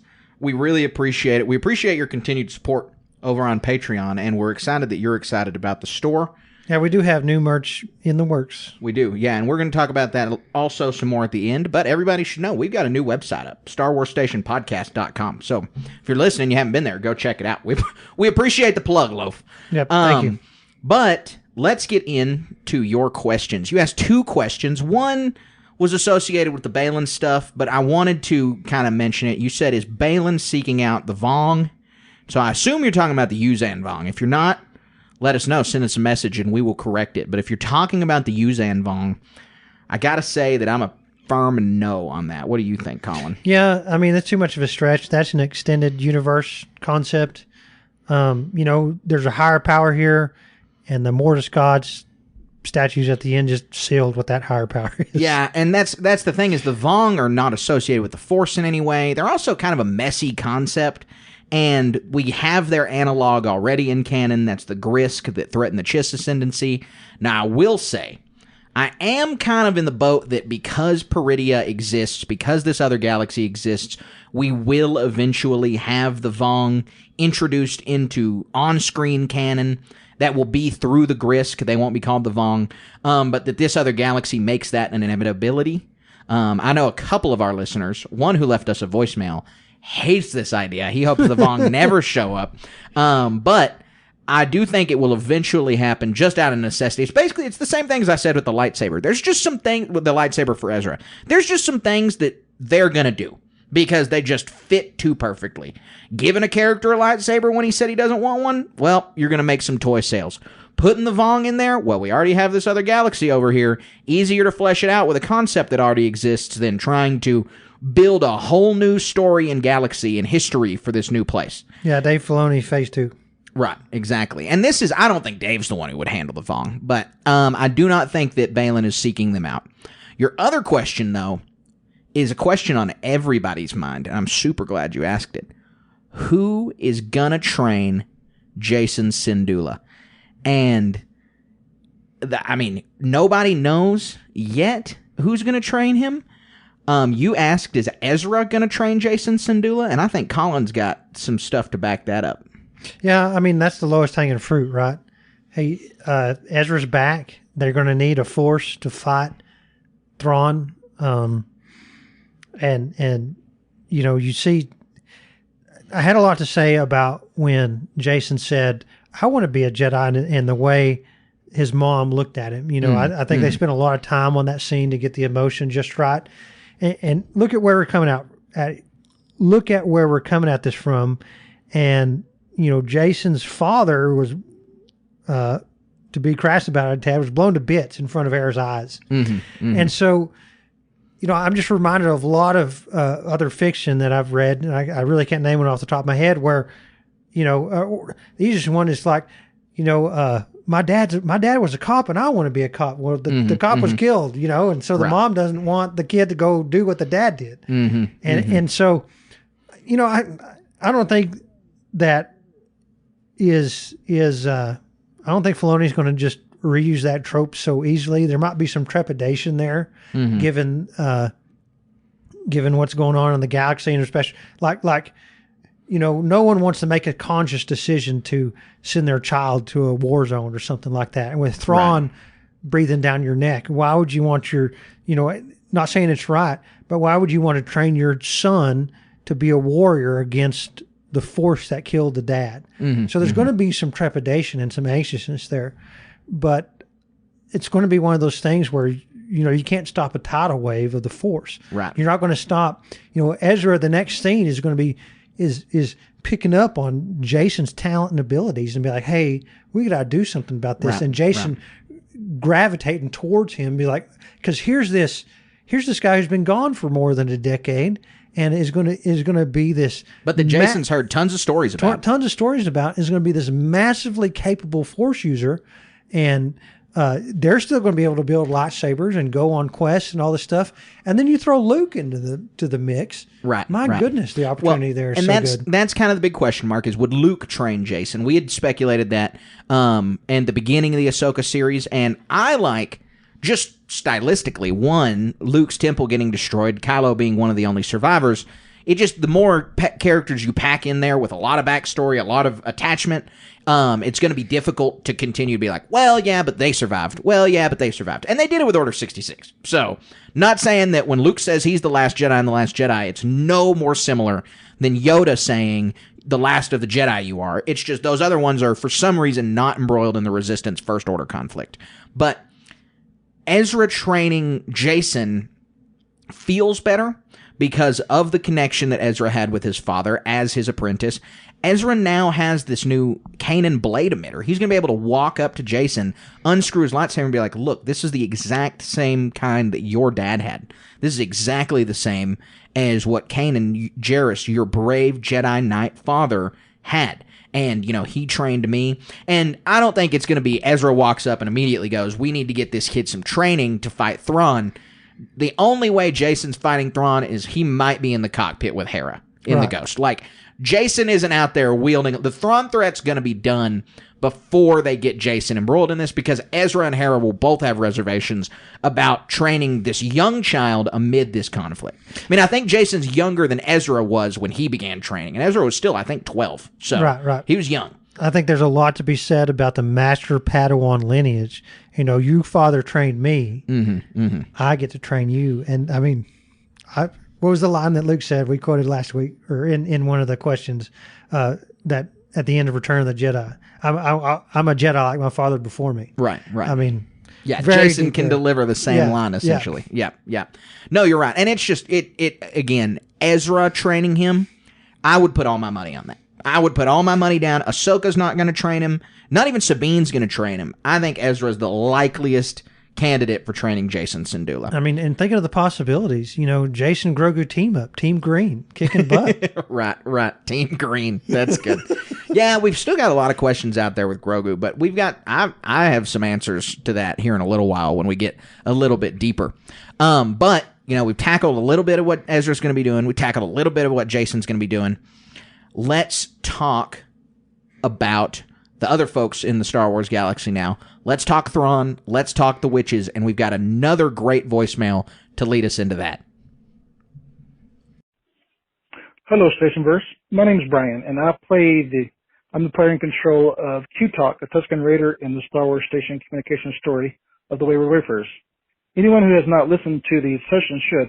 It's an excellent story outline that's been crafted by our excellent game master, and it's fleshed out by the decisions and antics of our wayward groups. Anyway, these are my predictions for Ahsoka Season 2. My Ahsoka Season 2 predictions are that while Ezra tries to convince the New Republic of the Thrawn threat, Thrawn will deliver the witches to Dathomir, where they will raise an army of the undead. The new Empire Undead Alliance will cause such trouble that it will cause players such as Luke Skywalker to leave the school to join the fight. I think this will be a great battle, so intense that it'll probably be what Filoni's movie is. I think that Luke, Boba Fett, Mando, Grogu, and Ezra will all have to fight it, and Ahsoka and Sabine will join. Meanwhile, I think Ahsoka Sabine will have to fight with Balin's apprentice, while Balin will sacrifice himself to awaken some sort of Sith master or so-called Sith god. I think as a twist at the end, his apprentice Shin will join Ahsoka and Sabine in fighting. I think during this time, Luke will even be exposed to Mara Jade. With the guidance from Anakin's ghost, I think Ahsoka will defeat him and then show up just in time by hitchhiking with Purgles for the Thrawn movie. Anyway, that's my prediction. Thanks, Brian, for the voicemail. We appreciate this one as well. As he said, Brian is actually a member of our Star Wars Station RPG podcast, and so that's over on Patreon. You can find it at patreon.com/Star Wars Station, where we do an actual play RPG podcast, and he plays the Tusken Raider Q-Talk. So definitely worth checking out Brian. I'm sure some of y'all recognized his voice from the beginning. And Brian, a lot of great speculation, a lot of great questions. Colin and I are very, very interested in your Thrawn theories and your Luke getting involved theories. You know, you had mentioned Shin is probably going to join Ahsoka. We talked about that earlier. I think that that's the case. But where does Luke and Leia and Han fit into this story? Where are they going to come from, and how do we work them in to the Star Wars galaxy? I think to really understand where they're coming from and really how they're going to build into this, we first got to kind of break down what Thrawn's going to be doing in this part of the galaxy. How big a threat is Thrawn going to get? Because we know by the time of the sequels, the First Order is still, or the New Republic is still head in the sand, and so Thrawn couldn't have gotten that big. So, Colin, what's Thrawn doing? What's Thrawn's plan now that he's gotten to the new galaxy? So, at the very least, we know the Empire has way more resources than what really anybody is aware of. You know, we saw at the meeting at the start of Mando Season 3. Of course, they don't have Moff Gideon's Mandalore outpost anymore, but how many other people were in that room? 7 or 8? Right, not very many. They're raiders. You've got Hux out there doing his thing, and you got Pelion out there, the shepherd, going to shepherd Thrawn back to the new galaxy. You know, this... I want to spend a lot more time on the Night Sisters, but I think from Thrawn's perspective, unless they're at the very least is just a pit stop, I hope not. Right? Right. I hope there's a lot more of this Night Sister stuff with Thrawn in the new galaxy.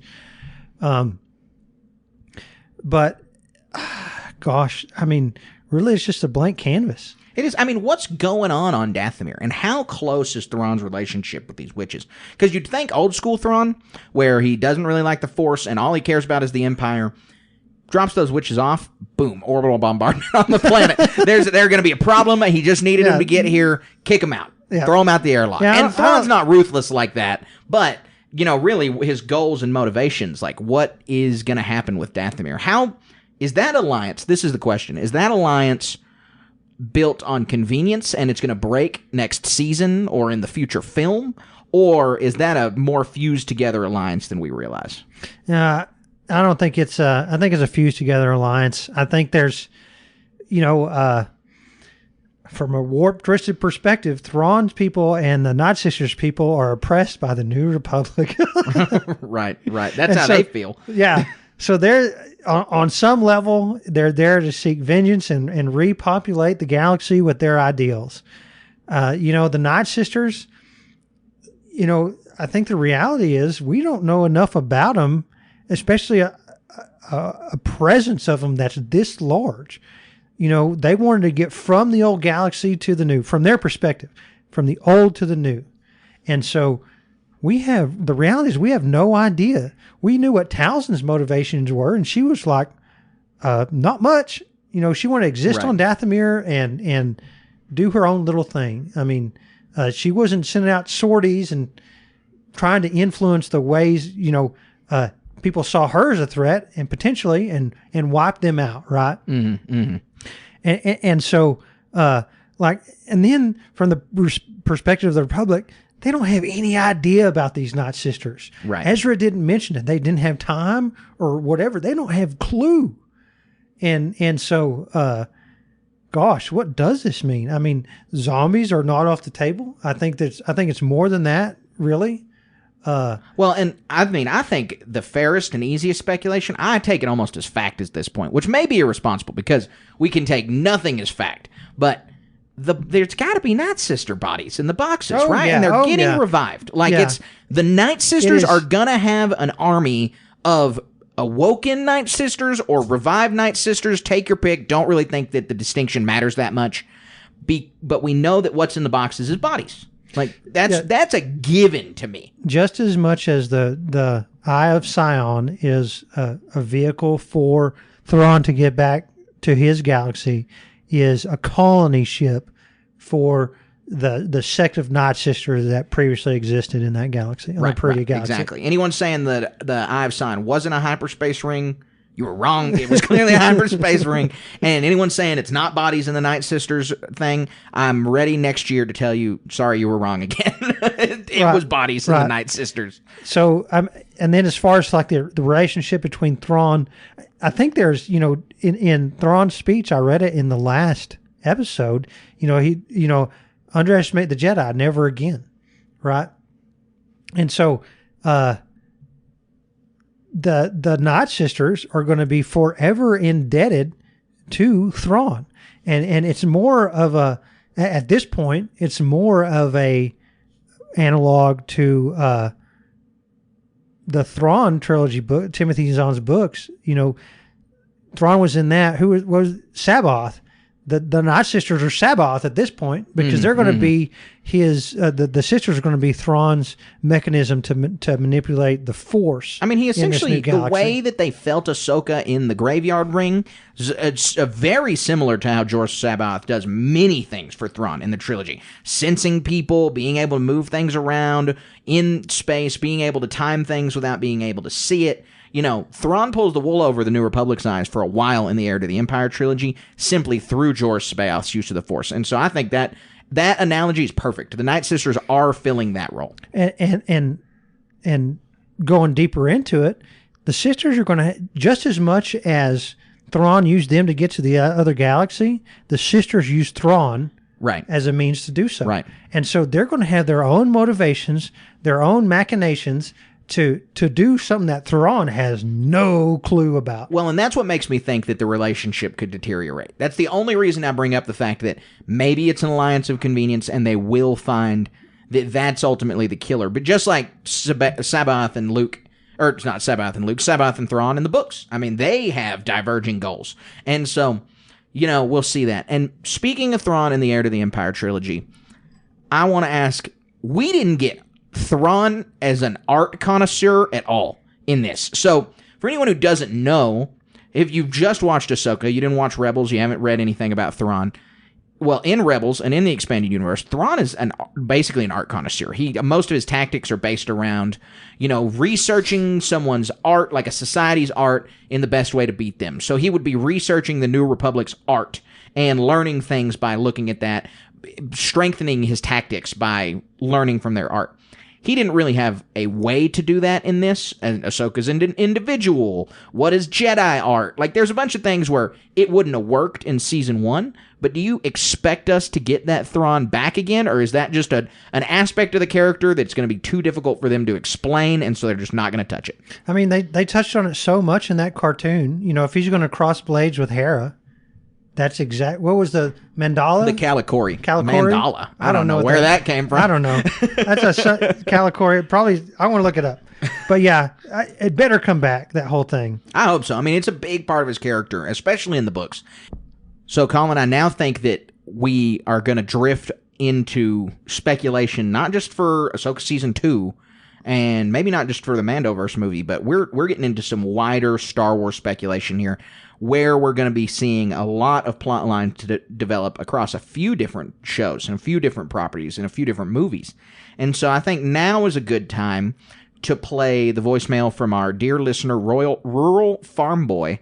And he gave a little bit of his perspective on the future of Star Wars and where it's headed, and that's going to kind of cap off our theories and speculations for this next little bit of our show. Colin, Carter, Rural Farm Boy. All right. What's my predictions, speculations on what's new Star Wars coming? Maybe when's it coming next? I don't speculate much, and I definitely don't really do much. You might see me post something in the Twitterverse, maybe with a guest here or there, but not much really. Right now is really hard to say because the studios ain't finishing up what they should be with the actors. The writers got a way better deal than what they were hoping. So if the studios would get on with it and set the actors up the same way so everybody can get back to work. I hang around in some spoilery spots in YouTube live chats with some folks much smarter than myself because everything's a mess right now. We were supposed to have a new story being put together for 2026, 2 in fact. One would have been the Rey film after Rise of Skywalker, and the other one is to be what's going to wrap up, or bring all together all the stories crossing over in the Mandalorian verse, with the Mandalorian and Ahsoka, Skeleton Crew, And then the 2027 was going to be the Dawn of the Jedi. Well, that's all out of order. And then there was thrown in this idea of, if the strike went on for too long, possibly taking Mandalorian Season 4, and instead of making that into 8 chapters, just maybe putting it all together, rewriting it as a film. Well, I ain't heard that for a spell now. And the spoilery places I'm hearing are saying the very same things, because they get their info right out of studios. And the spoilery stuff I hear comes straight out of Lucasfilm, not off of Reddit or someplace else. So when they're doing what they do, and they do it best, they're on point 80-90% of the time with what they get, whether it's in relation to story stuff. Yeah, I've been following everything going on for behind Ahsoka, and there's a lot that I've heard that I just keep to myself. If folks want to know what it is, they're free to hit me up, Twitter DMs or my email, rollfarmboy@gmail. But that's all I can speak to in the way of what we got coming next. We don't know. As soon as this strike's over, then maybe we'll get to find out, because Lucasfilm's still sitting and talking about it. We're on the outside of those walls. So that's what I got, and looking forward to hearing you boys in my ears, whether you're sitting at home with me or on my work day. If I've given you a listen, Twitterverse is going to know about it. Well, Star Wars Twitterverse. I do what I do because you just do what you do. It's all about you, not about me. I'm just a listener. So till then, boys, may the Force be with you. See you on the radio.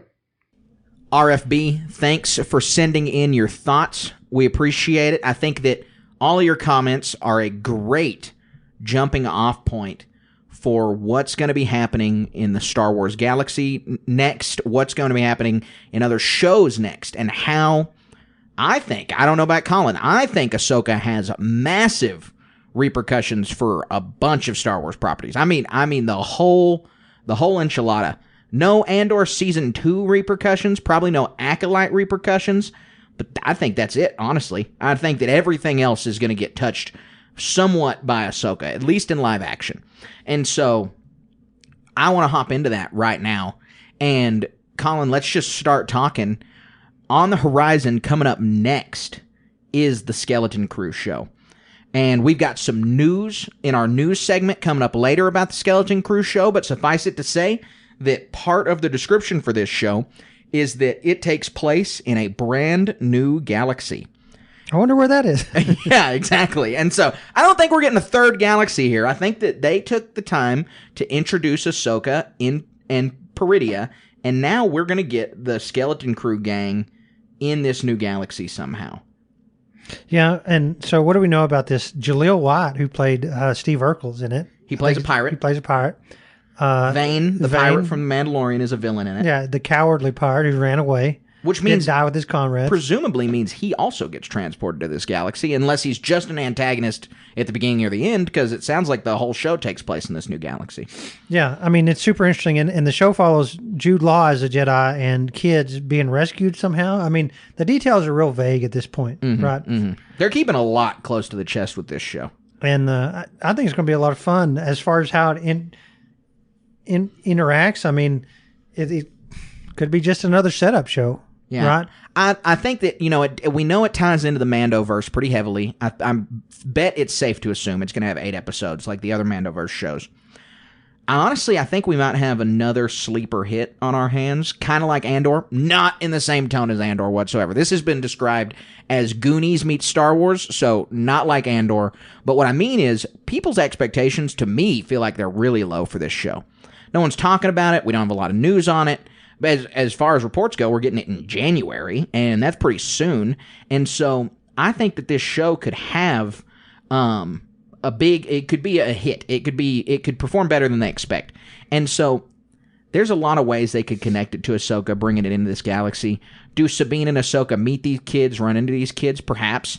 Shin, I think, is a big possibility for running into these kids. I mean, she could be an antagonist to this whole group of folks as her little bandit raider thing, or bandit leader.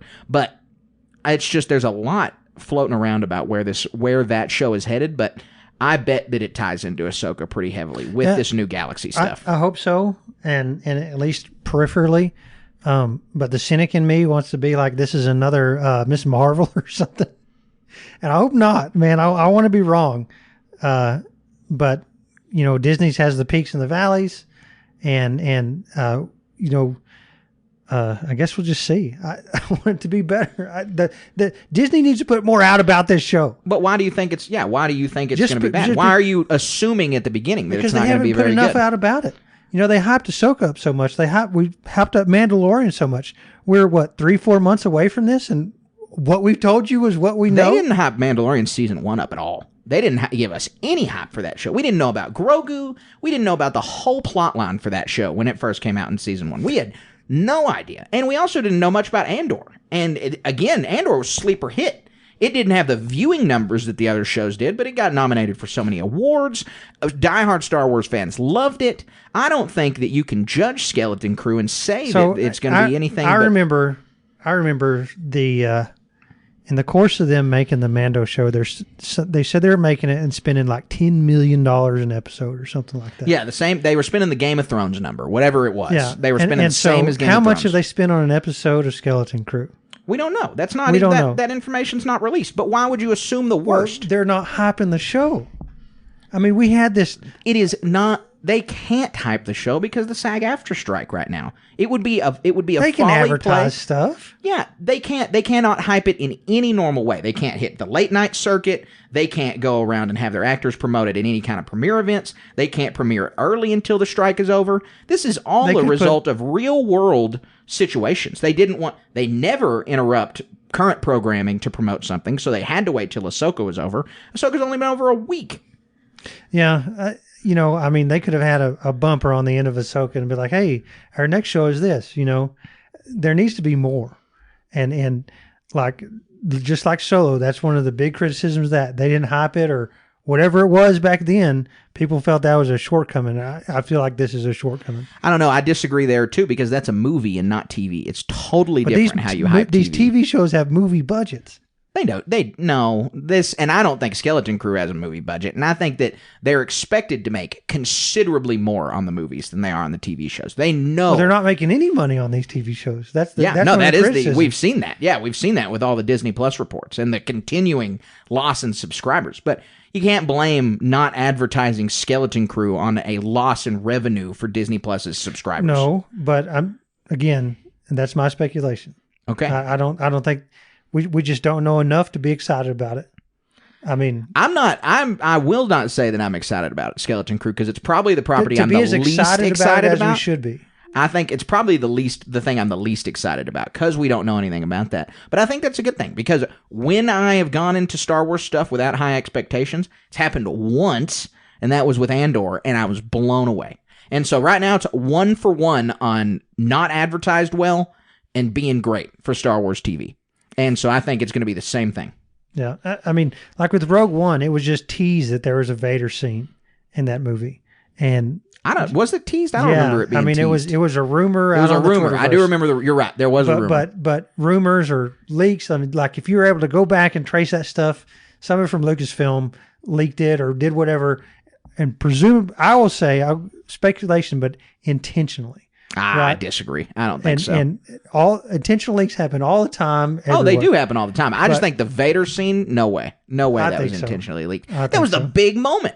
They kept the Luke scene so well under wraps. They had Plo Koon in the art. It was so well under wraps. Nobody knew the Luke scene was coming. Right. And even so the actors, yeah. If the Vader strategy was intentional, they would have repeated that with Luke, and nobody knew the Luke thing was coming. No one.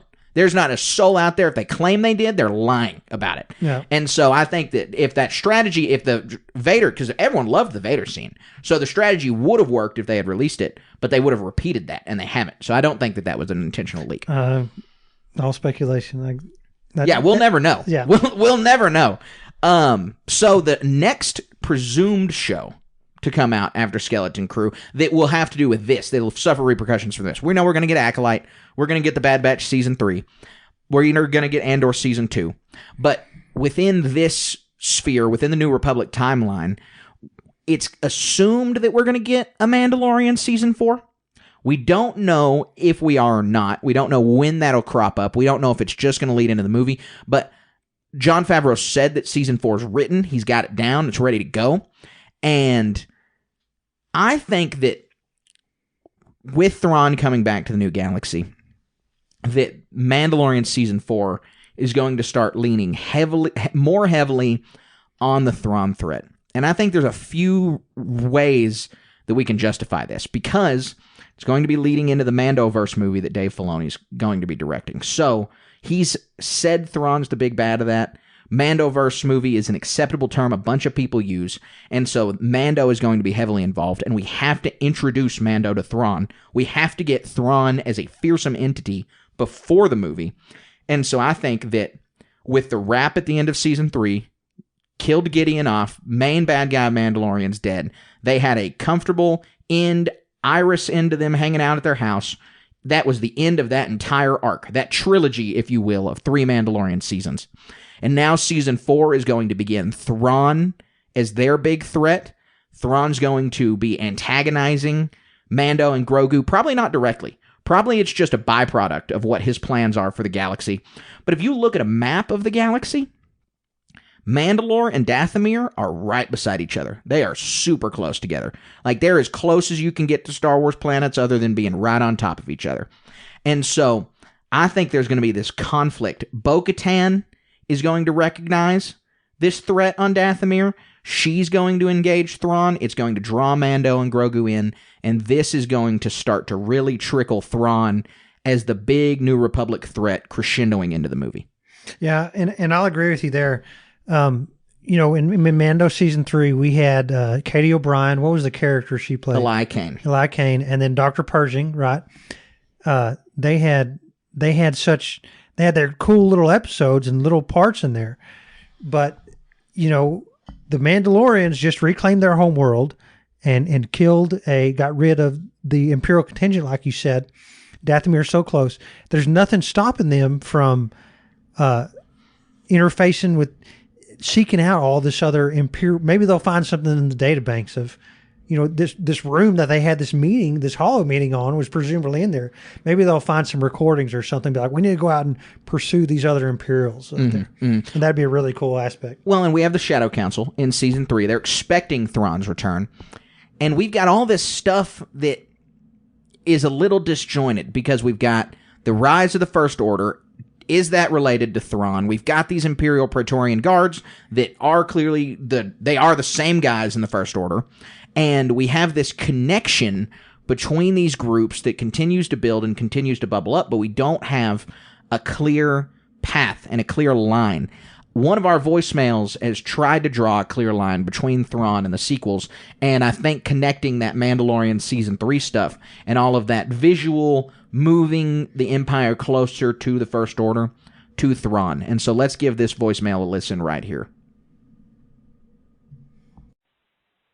Hey, this is a fan of y'all's podcast, and I have an interesting theory about how Thrawn, I personally believe, once he's back in the real galaxy now, I think he will help not only form the First Order, but also form many of the things they go on to build, like the new improved Star Destroyers, the new improved TIE Fighters, and most importantly, the First Order armor that we have kind of seen evolve in The Mandalorian, get closer and closer to that design. That's it. I really enjoy those podcasts, and you keep it up. All right, man, thank you so much for the question. Again, when you guys leave a voicemail, drop your name so we can thank you and talk about it. But we do appreciate the question. Seeing the Thrawn connections to the First Order is really interesting, and that's a big question on a lot of people's minds, is how much is Thrawn going to relate to that? How much does Thrawn lead into the First Order? Are they completely separate entities? How does Thrawn's eventual failure, assumedly, impact the First Order? Where are we headed from here? And so I like where you're thinking that Thrawn could be using these First Order elements, that he could kind of bring about some of the change. In the Empire, Thrawn's a big mover and changer. I mean, he's the reason they start the TIE Defender program. Like, he's a lot around the Imperial aesthetics for practical reasons. And so we could definitely see some kind of evolution on screen because we've already seen it with the Praetorian Guards coming through. Thrawn could usher some of that along. But Colin, I'm curious to hear what you have to say about it. Yeah, thanks for that question, and I really appreciate you submitting it. That's so thought-provoking, and I'm so glad we're doing this, having our listeners call in like this. Man, and that is such a great speculation. You know, Thrawn has no qualms about conscripting people. And that was one of the First Order stormtroopers. And I want to say you're spot on by, you know, the Mando armor, the Mando stormtrooper armor being that next evolution of what we see in this First Order stormtrooper armor. So yeah, that's really good on you. That's great. Well, you have a good point that we know the First Order stormtroopers are all conscripted against their will as children. Well, Thrawn does have a history of conscription in the books. In the Heir to the Empire trilogy, he conscripts the Nogri, and he conscripts all those people to run his Star Destroyer. And so it's a really interesting theory that Thrawn really is the advent of the conscription program that revitalizes the First Order. Yeah. Yeah, it's and other stuff too, you know. Thrawn has resources and access and capabilities that no one else does. And so it's not a logical leap to sit there and say something like that he could help construct that Ilum Starkiller base, right? Mm-hmm. Or, gosh, that leads me down different speculation. If he's got these Night Sisters and stuff and communing with the Force and stuff, is Palpatine going to reach out to him from Exegol and do all kinds of stuff? Is Thrawn part of Palpatine's contingency, or is he a wrench in Palpatine's contingency? It's up in the air. We don't know. We have no idea right now. Fun to speculate about. It begs the question that we've been asking. Thrawn as the big bad for the Mandoverse movie. I mean, that's pretty much confirmed from what I understand. And so we're going to need to be building Thrawn up. He is not, I would say Thrawn is not at a point, especially for general audiences, to be a fearsome bad guy in a movie where he presumably is defeated in that movie. And so we're going to need at least a season of TV, Mandalorian Season 4, Ahsoka Season 2, Skeleton Crew, or preferably multiple seasons of TV, all three, to build up this Thrawn threat, to get us to the point where we need to be like, this is a serious deal. And then the logical leads of this movie, if Ahsoka stays in Peridea, dies there, she's not in. But if she doesn't, she's there. Sabine's there. Ezra's there. Hera's there. You got these four characters. Then you got Mando, Bo-Katan, and Grogu coming from the other side. And all of the supporting cast for both of these folks. I mean, I don't want to leave out Chopper and Zeb and all of the supporting Mandalorians like Axe Woves or Grief Karga or anybody like that. They're all going to serve their own purposes in this movie. They're all going to exist in this universe. They're not going to leave somebody out. But the main people will be Ezra, Hera, Bo-Katan, Din, Grogu, Ahsoka, perhaps, and Sabine. And so, how do you connect these characters together? Ahsoka and Mando have met, and Ahsoka and Bo-Katan have met, and that's the only connection there. Mando and Bo-Katan are going to have no idea who Thrawn is, what a Thrawn is, what's a Chiss. Mando's like the most clueless guy in Star Wars anyway. I mean, he's like, what's this? What's that? What's a Star War? I mean, he's going to mind blown if they try to explain any of this stuff to him.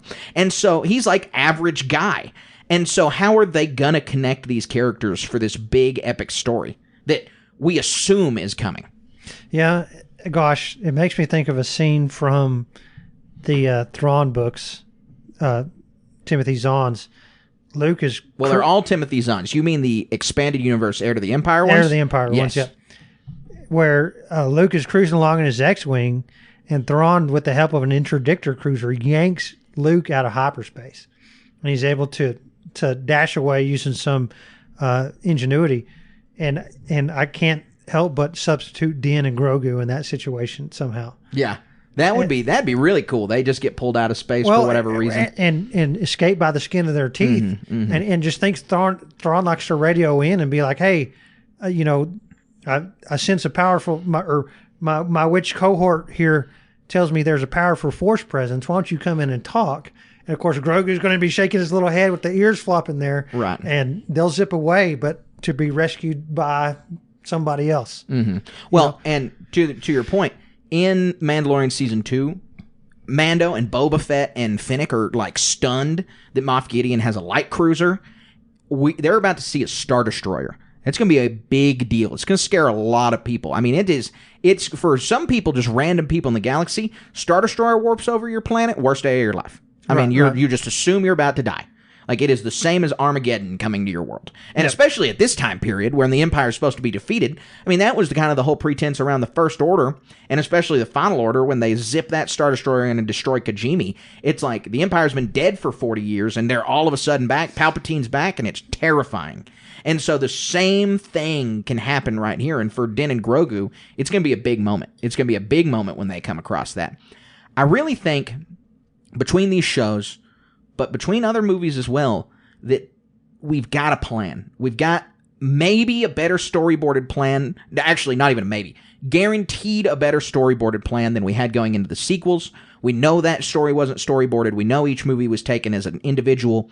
Well, I think that hopefully Disney and Lucasfilm saw the error in that, and they've come around to doing an interconnected story. I think Dave's got a plan. I think it's connecting with Mando, it's connecting with Skeleton Crew, it's connecting with Ahsoka. We saw in The Mandalorian Season 3 a bunch of the plot beats from assumedly Rangers of the New Republic get put in there because they needed to happen for this larger story. Well, if they're so married to the Rangers of the New Republic thing and they're clinging on to that pretty hard, then I think that shows that there is an interconnected story and that there is a future here where all of this is going to tie together. And so we now have a voicemail that gets to the big question that we asked every single episode in Ahsoka. Every single episode, we brought this up because it's worth bringing up, and we need to know. As Star Wars fans, this is what most people are going to care about. It's just a simple fact. Where are Han, Luke, and Leia? Hey, Carter. Hey, Carter. Hey, Colin. I'm just calling to think. Y'all were talking about where's Luke and where's Leia and where's Han, and I bet they will show up in at least some sort of way with Thrawn showing up. But my question is, do y'all think that they're going to do like the whole CGI face scan, or do y'all think they'll bring in a replacement actor? I know I've seen some people hate on like the CGI stuff, but I don't know. I'm kind of in the middle of it. Would love to hear y'all's opinions. Thank you, guys. Dude, thank you so much for the question. We appreciate all of y'all's voicemails and questions. That's the last voicemail for the episode, and it's a good one to cap us off because it really gets the noggin jogging on where are we going from here. And so, Luke, Han, and Leia, they're going to be incorporated. I mean, we don't know if they're going to be incorporated into the story, and we're going to talk about that. They should be. They should be. Absolutely. I think that it's vital to the success of this to include them, and they have to be addressed where they are if they're not included. I mean, that's just a given, that we must know why Jedi Master Luke Skywalker isn't involved. But before we get into if and how and why the characters might be involved, let's talk about the question, recast or deepfake? Which is more preferred, which is more likely? Because I know the recast is more preferred, right? I mean, I'm in recast boat. I think you're in recast boat. Yeah. Oh, yeah. But what is more likely? So yeah, I'll go back to being cynical about it. You know, I don't want it to be true, and it feels like, I think it's irrational. It feels like Disney doesn't want anything to do with these characters anymore. Like they're wanting to forge a new narrative, right? But it's a crime to not have some sort of Thrawn thing without the original crew going after all this stuff. So, going after Thrawn, right?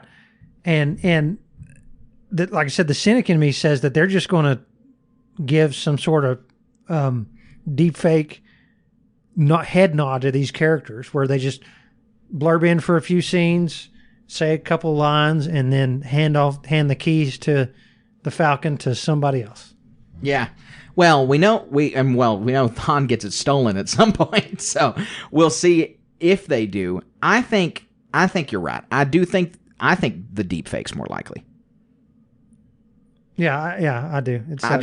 But what should happen is they need to tear off the Band-Aid and recast these characters. I agree. Well, they did with Alden for Han, and I wouldn't mind seeing Alden come back. It's the same problem with Mon Mothma, but it's not a problem, is that you get the young one, which the recast is easily explained away, where they're younger, they look different. You go older, and then you have Han show up again, and it's Harrison Ford. It gets a little jinky, but it's not It's not that big a deal. Just do it. Like you said, just rip the Band-Aid off. These actors aren't going to be around forever.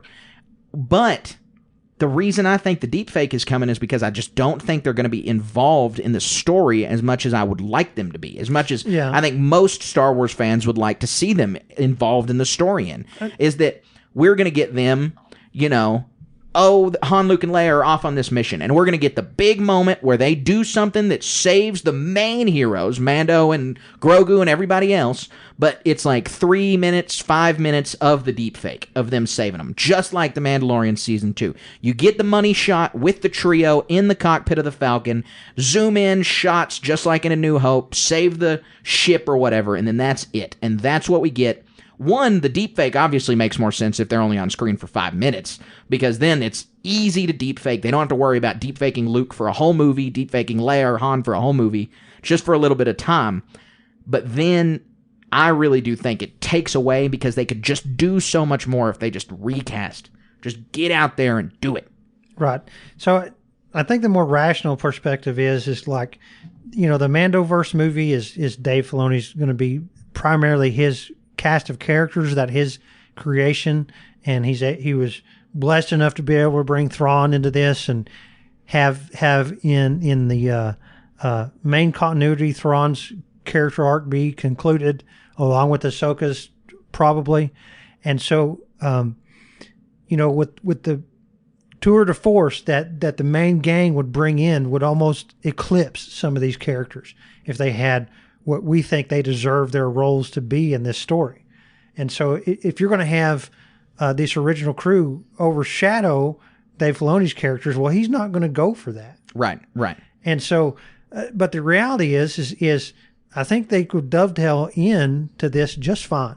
I agree. You know, with the recast. My main reason for saying that is that the nostalgia factor and the money to be made off this is too great. You know, Disney with their theme parks have leaned in a great deal to the sequels and all this stuff, but there's no you know, and by extension of that, they made the ride, they made the sequel characters walk around. Well, you know, if I get to be a 60, 70-year-old man, I'd like to dress up as old Ben and just hang out at the Disney park, right? Hired or working for Disney or not. I'll work for minimum wage doing that stuff, right? Because I'm going to be able to fit the role. That's my future.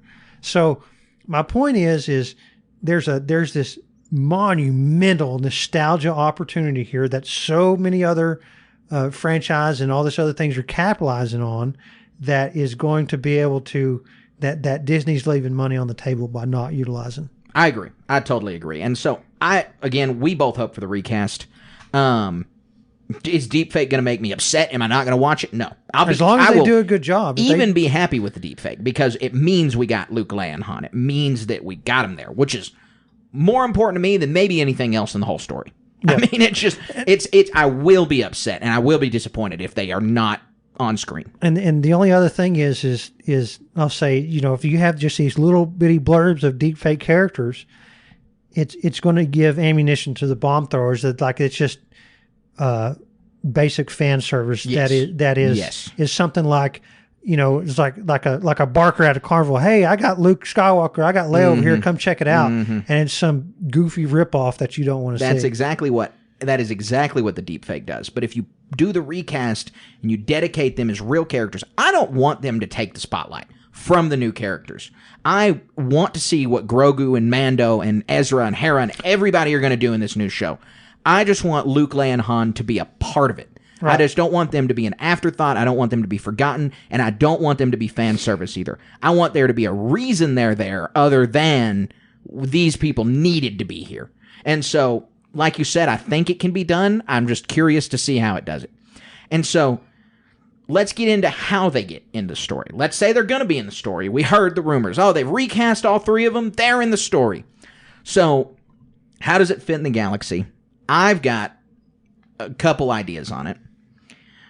We have Luke, Leia, and Han get embroiled in it because Leia sees the danger. Hera convinces her. Leia's incapable of convincing the New Republic, so it's the gang. It's Han, Leia. They get a hold of Luke, and they say, it's a big enough deal. Or Luke says, I've sensed that this is happening on Dathomir. At the same time, Leia picks it up politically. They get together and do this. And it basically goes unnoticed by the New Republic in this small Mandalore-Dathomir section of the galaxy. And that they only have like Carson Teva and the Adelphi Rangers with them and Hera, and it's a bunch of people just going out there solving this problem despite what the New Republic says and does. Mon Mothma gives her private blessing, perhaps. But my big justification for how Luke necessarily fits into this story and how you put Luke here and Leia, both of them, into this story and make it make great sense is in every Thrawn story we've ever gotten, he's got the very end is the one thing capable of taking him down. It's the one variable he didn't think of. It's the unknown. And so Thrawn, he has had 10 years to plan his grand takeover of the New Republic, his grand takeover of the new galaxy. He's aware of the Ghost Crew. He's aware of the New Republic's government and their structure because Elsbeth has told him. He is unaware of the son of Skywalker and the daughter of Skywalker. And this outside force, Luke's mere existence, is the outside variable that will take Thrawn down. It will be the unaccounted for variable. And that's my hope for the movie, is that that's how Luke can fit into the story, is he is what Thrawn had not expected. Because we saw Thrawn become so panicked at the thought of the apprentice of Anakin Skywalker, let alone his blood relative. Who accomplished so many, blew up the Death Star, you know. Right. Turned Darth Vader to the light. Man, I hope that comes to pass. I really do. Yeah, I hope so. I mean, I saw a lot of people speculate on Twitter. What is he going to do exactly like you just said? What is he going to do when he gets to the new galaxy and finds out Luke Skywalker is the son of, that speculation. You know, and they need to do it for the right reasons, though. And it can't be for just basic fan service. It needs to be that these are the bona fide heroes of the galaxy. And the easiest thing, building off what you said, is to hand the keys off to the new people. Mm-hmm. This, hey, I seen you out here accomplishing all this stuff. We're old hat. I'm putting the hat on your head. Well, and that was what some people say, and what I would say is something that's lacking from the sequel trilogy, is from the outset, there wasn't a passing of the torch. It was more of these are the characters, and now we're kind of moving the older ones out of the way for their story. When we could have had a more organic, here's the mantle. And I'll use Star Trek as an example. With Picard Season 3, that's what they did. Is they were able to give the legacy characters their big send-off that they needed, but also introduce some new elements and new characters. They even did it when the new Next Generation first started. Dr. McCoy is on the Enterprise D and talking to Data there, and they're having a little conversation, and it's really cool. And so, see, that's the thing, is that we can get that torch passing that you're talking about from Luke to Ezra, Luke to Hera, or Leia to Hera, or whoever. I mean, any number of characters passing this torch. I do not think Cal Kestis is showing up in any of this. I'll go on the record right now. Cameron Monaghan's not showing up in any of this. At least for now. Eventually. That third game's got to get made and come out before he's allowed to be in anything. So I've got it. Oh man, dog barking. I know you guys hear that. I know you guys. He's so excited. My wife's home. Yeah. We've got a couple other movies coming out that we need to talk about, and a guy that we've only mentioned once or twice on this, I think, is going to play a big role in the upcoming Dawn of the Jedi James Mangold film.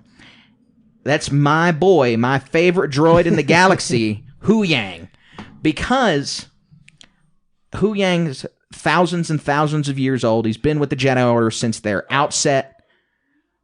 And we know that Hu Yang has existed, and what we can see is Hu Yang tracing a line from that Dawn of the Jedi movie. If they cast David Tennant in it, put the droid in it, we're tracing a line from that Dawn of the Jedi movie all the way through to nearly the newest Star Wars stuff possible.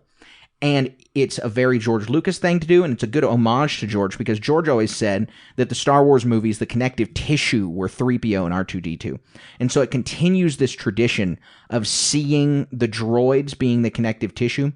Hu Yang being incorporated into that movie will lend credence to the fact that this is a more connected universe, that there is a plan. Whoever that Prime Jedi is, Hu Yang could be his companion. Or maybe Hu Yang is modeled after the Prime Jedi. Or he's modeled after one of the first Jedi, played by David Tennant. Literally the actual actor. I mean, David Tennant's a super hot commodity right now. Doctor Who's 60th anniversary is coming this year, and he was the 10th Doctor, and they recast him as the 14th one because of how successful of an actor he was. Right. And then the other connection for this Dawn of the Jedi movie is whatever that power Balin's after, whatever that power Ahsoka's after, it had to also start somewhere.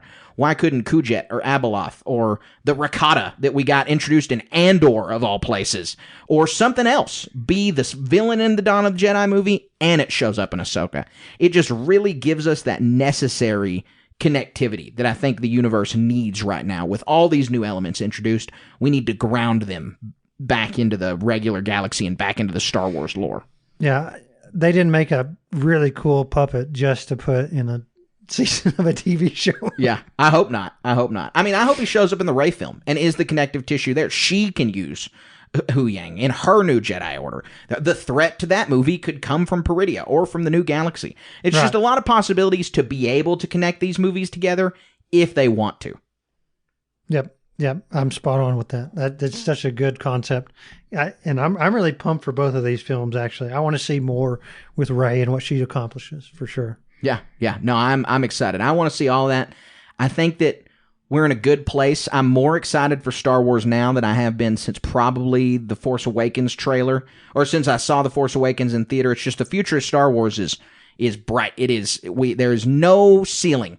We can go as far as we want with this stuff. All of these new concepts are so exciting, and so it can take us on a really fun journey if we let them. Yeah, really, the pendulum's on an upswing for sure. Yep. So that wraps up the meat of our podcast. That wraps up our massive speculation episode. We are so grateful to everybody who sent in their voicemails, everyone who engaged with us, everyone who asked us these questions. I think we're going to do these more voicemail episodes in the future. Not sure how frequent or when they'll come up, but they will certainly come up, and we appreciate all of our listeners engaging with us, guys. We thank you so much for that. We're now going to head into another way that our listeners can engage with us, and that is our Patreon-powered segment, How the Force Works. That's not how the Force works. As I mentioned, How the Force Works is our patron-powered segment, and we have a Patreon subscriber submit a question, and we answer it live here on the show. It can be a question about anything, but this question today ties in great to what we're talking about on the show. We touched on it a little bit, but we'll expand a little more. The question is, could Leia make an appearance in Season 2 of Ahsoka, and would it fit the timeline? Colin, with my speculation that Ahsoka Season 2 might not even be in the regular Star Wars galaxy, I don't know if it's a possibility. I'm going to say my guess is no, and not because of the cost or the deep fake or the recast, but simply because I don't know if she's going to be able to fit in the story. Yeah, I really think it's a whole bunch of wishful thinking, and I think somebody could, grasp out there and make an assumption to say, having C-3PO in there was, a telegraph or something. Mention her by name was really cool. And my deal was, I speculated, was that she's a character. She's doing the Timothy Zahn stuff from Heirs of the Empire. She's out there with the Nogri somewhere kicking butt. She's doing that. Yeah. That is a good speculation. So if that's true, then no. If we're seeing Dave Filoni's side of that story, then no, we won't see her. But yes, we should see her. What is interesting is they took the chance to introduce Ruch in Rebels, and so he's not a character, and we haven't really seen. I mean, Enoch is the closest analog to Ruch, but it's not like he is one. I mean, they're not the same in any way. We don't know anything about Enoch, but they don't appear to be any kind of similar. No. So the Nogri just really might not be a part of the story, which is a little disappointing because they were such a big part of Heir to the Empire. Yeah, and they were the hope aspect, a lot of it, having that redemption in there. Mm-hmm. That was a lot of fun, and Leia, it's what does she do? And it's really the people fall into a trap of she's just a girl or some other nonsense. And you need to read this book. Go back and listen to the podcast, and she kicks butt. Yeah, again, absolutely. It's really cool. We saw a lot of women kick butt, and rightfully so. Let's see Leia kick some butt too. She does. She already did. We've already seen it. She did. Loaf, thanks a lot for the question. We appreciate that. We love doing the How the Force Works segment, so everybody keep those questions coming. And if you're interested in asking us a question, head on over to patreon.com/Star Wars Station. Next, we got some news. They always pack the news right after one of their shows. I mean, it's just always a news dump immediately afterwards. So we've got some exciting news to talk about. We've got a lot of news to talk about. Let's hop into it right now. You made the HoloNet. Colin, as I said, lots of interesting news, lots of exciting news, but we're opening up with a tragedy of news today, and that is that as of 9:54 p.m., okay, so probably before that, on October 8th, in Singapore, the Yoda statue at Lucasfilm Singapore has been replaced with a Grogu statue. I don't know how you feel about that. I'm bummed.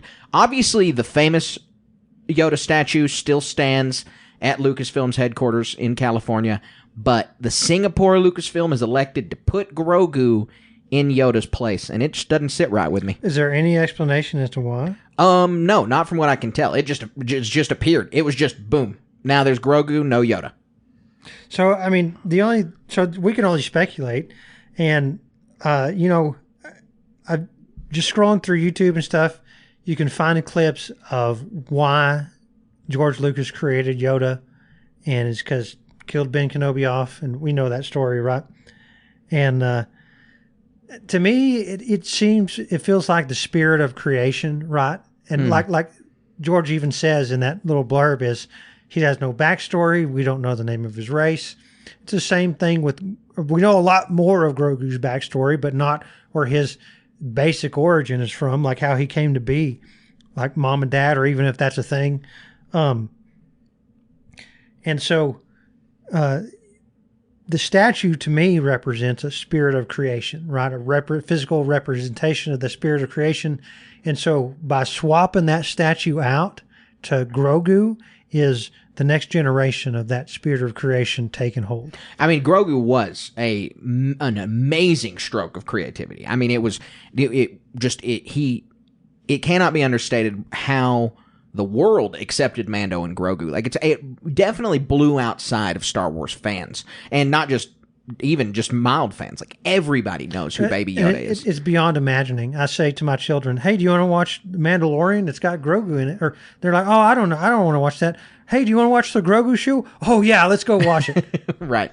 Yeah. And it's like that. I understand the influence that Grogu's had, and it is a big deal. He is a big deal. But it just bums me out because I want us to always be remembering Yoda, remembering the original trilogy, knowing the foundation, where it started. I think it's important to anchor yourself to that to know where you're headed. And so I was bummed to see the statue change. But there was a joke I saw on Twitter or Reddit somewhere, is when Ezra finally meets Grogu, it's like, "Oh, look, it's a baby Yoda." Yeah, I did. So see to that. make that all goofy, That would could be you so pick funny. a better character to say that line? It'd be perfect. It'd be super good. So our next news story, we've got some news. We were speculating Mando Season 4, and reported by Charles Murphy, who has had some leaks hit. He's leaked before, and a lot of those leaks turn out to be true. He says Mando Season 4 is ready to shoot as soon as the strikes resolve and the dust settles. Could stream as soon as spring 2025, depending on how all that sorts out. Yeah, and gosh, that's going to be so fun. And we speculated a lot about what that Mando Season 4 is. I can't wait to have more of that and see what Din Djarin and Din Grogu are up to. What stands out to me most about this headline and the way that he phrased it is could stream as soon as spring 2025, depending on how all that sorts out. But we know that we're supposed to get a movie in 25. We don't know when. It could be a May release. It could be a December release. I like Star Wars in December. A lot of people like it in May. But it could be either. And so if it's the Dave movie, which I think it'll be the Rey movie, but if it's the Dave movie that comes out in 25, they're going to have to get Mando on track before then. They're going to have to get Mando out spring 25 before then for the hype and probably for the story. And so this timeline getting shifted back further, I don't know if it's going to affect the movie timelines or not, but it's interesting that spring 25 feels like a tight deadline to me if really that does. movie's coming in 25. Yep. So that's pretty interesting, especially for something that hadn't begun filming at all. All right, Colin, our next story, also about a future Star Wars show. This story is about Skeleton Crew. And Star Wars Skeleton Crew is aiming for a January 2024 release. We got this from the U.S. Copyright Databank. And so if you go read the copyright for Skeleton Crew, which was just filed very recently, it was filed on the... I can't see when it was filed, so never mind. Thought I could tell you that. I can't. But episode 1's copyright has been filed, and there's a description that goes along with it. In the first episode of The Skeleton Crew, we are introduced to 4 kids who make a mysterious discovery on their seemingly safe home planet and get lost in a strange and dangerous galaxy. Finding their way home, meeting unlikely allies and enemies, will be a greater adventure than they ever imagined. Directed by John Watts, main cast includes Jude Law, Ryan Kira Armstrong, Robert Timothy Smith, Ravi Cabot-Conyers, and Kiriana Crater. So, Colin, you got any thoughts on Skeleton Crew Season 1? Now, regardless of what I said earlier, I'm pumped for it. I think it's going to be a good show. I have every faith in how everything's going. The Acolyte, same way. What's Max Rebo's race? Ortolan. Ortolan, yeah.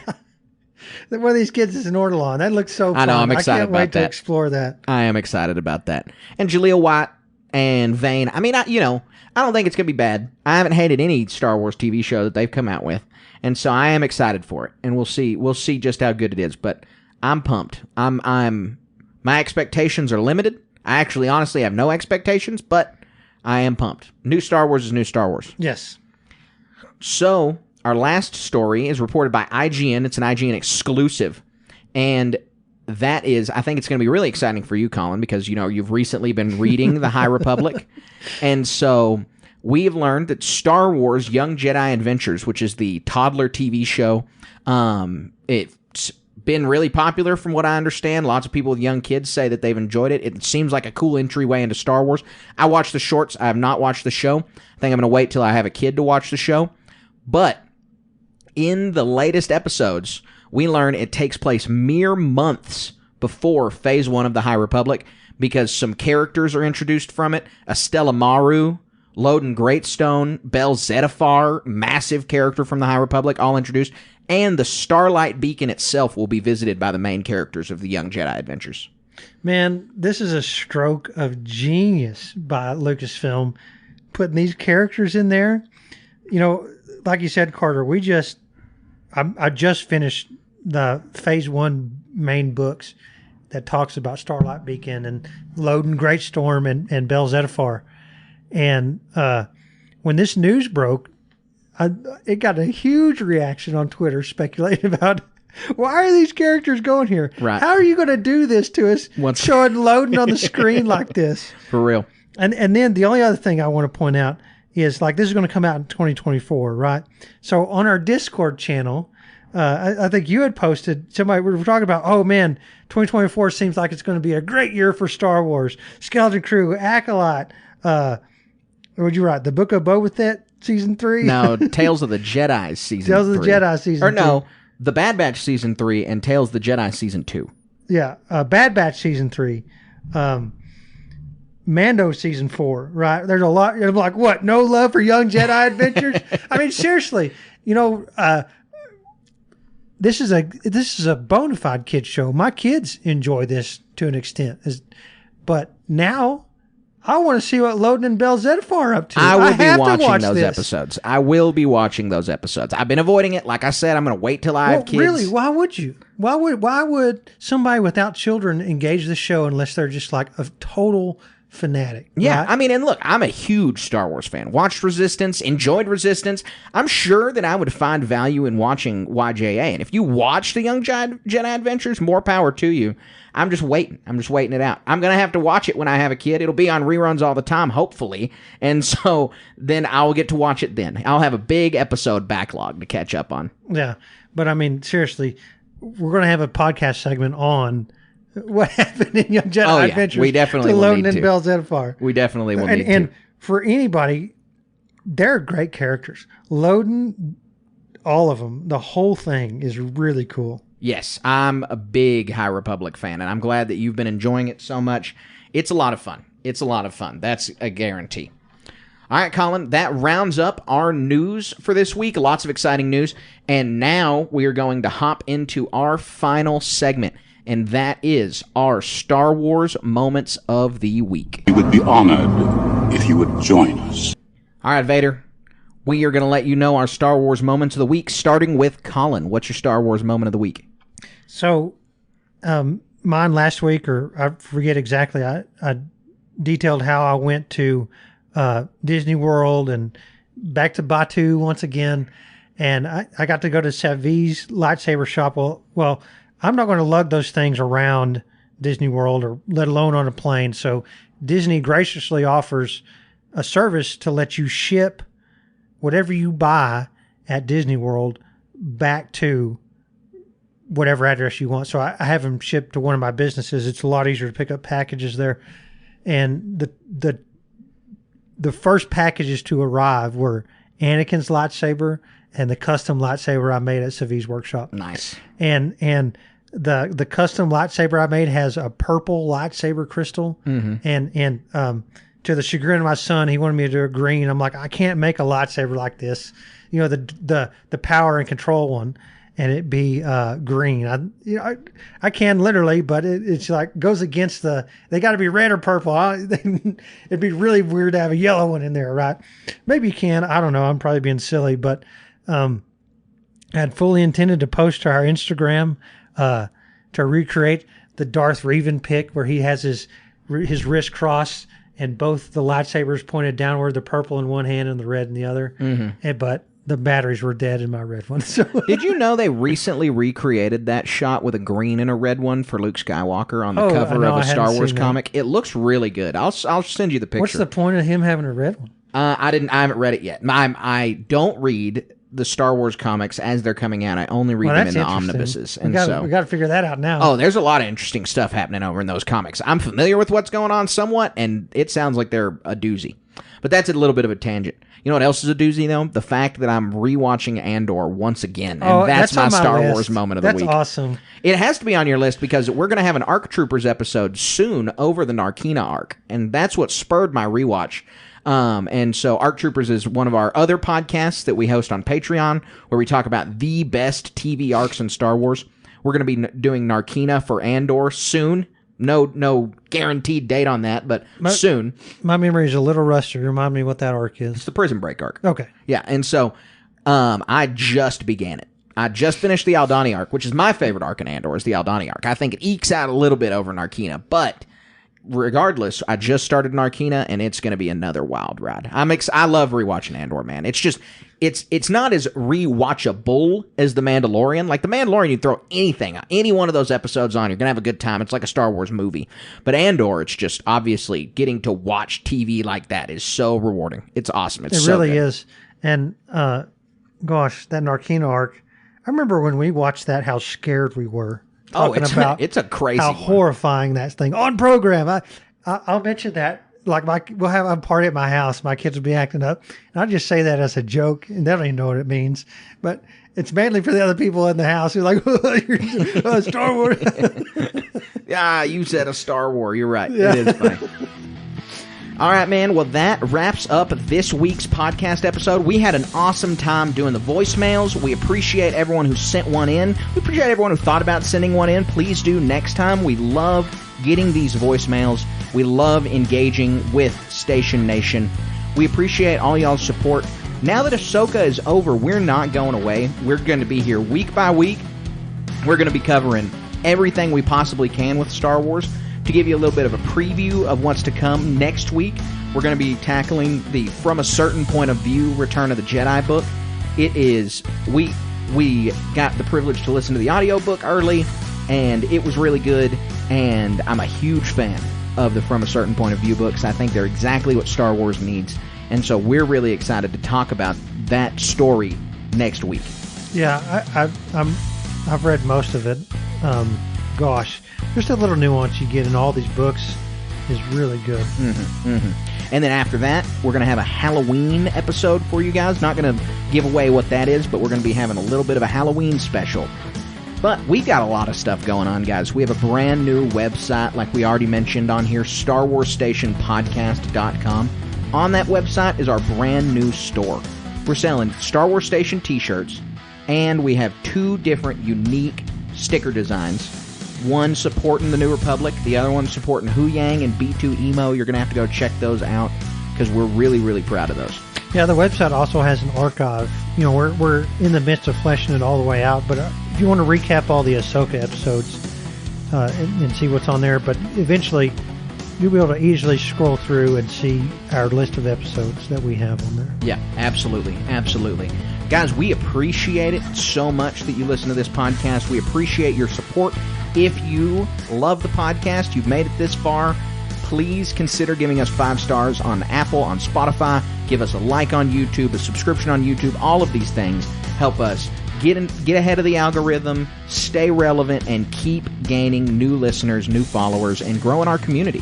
Because that's what it's all about. We love growing the community. We've got a lot of communities to grow, too. You can find us on Instagram at starwars.station. You can find us on Twitter, SW_station. I've just been on fire on Twitter. I'm not saying my takes are good. I'm just saying there's a lot of them. Like, I'm just throwing stuff out there the whole time. So go check us out there. We're on Twitch, twitch.tv/station media. And we're on Discord, Facebook. Yep, I love being on Discord, talking to people there. Our Discord rocks. It's a lot of fun getting to talk with people. Like Colin said, he read chats from there earlier. We also have a Facebook group. You can check us out, Star Wars Station Cantina. And, Colin, what else are we missing? I think you covered it. Warhammer Station. We got a couple other little stations out there. You find those the Grapevine and Link Trees and this and that. Yep, they're all over Instagram. You can check them out there. But, guys, we so appreciate it. The number one way you can support us, though, is by heading to patreon.com/Star Wars Station. Check it out. You got $1 to spare. You got a couple bucks to spare. Take a look at our tiers. We've got all kinds of stuff. You can get shirts and stickers. You can be on different podcasts. You can engage with us in all kinds of unique ways. Instagram stories, access to other podcasts. I think we've got a little bit of everything over there. So please go check us out on patreon.com/Star Wars Station. And guys, until next week, all that we need you to do is one thing, and that one thing is stay wizard.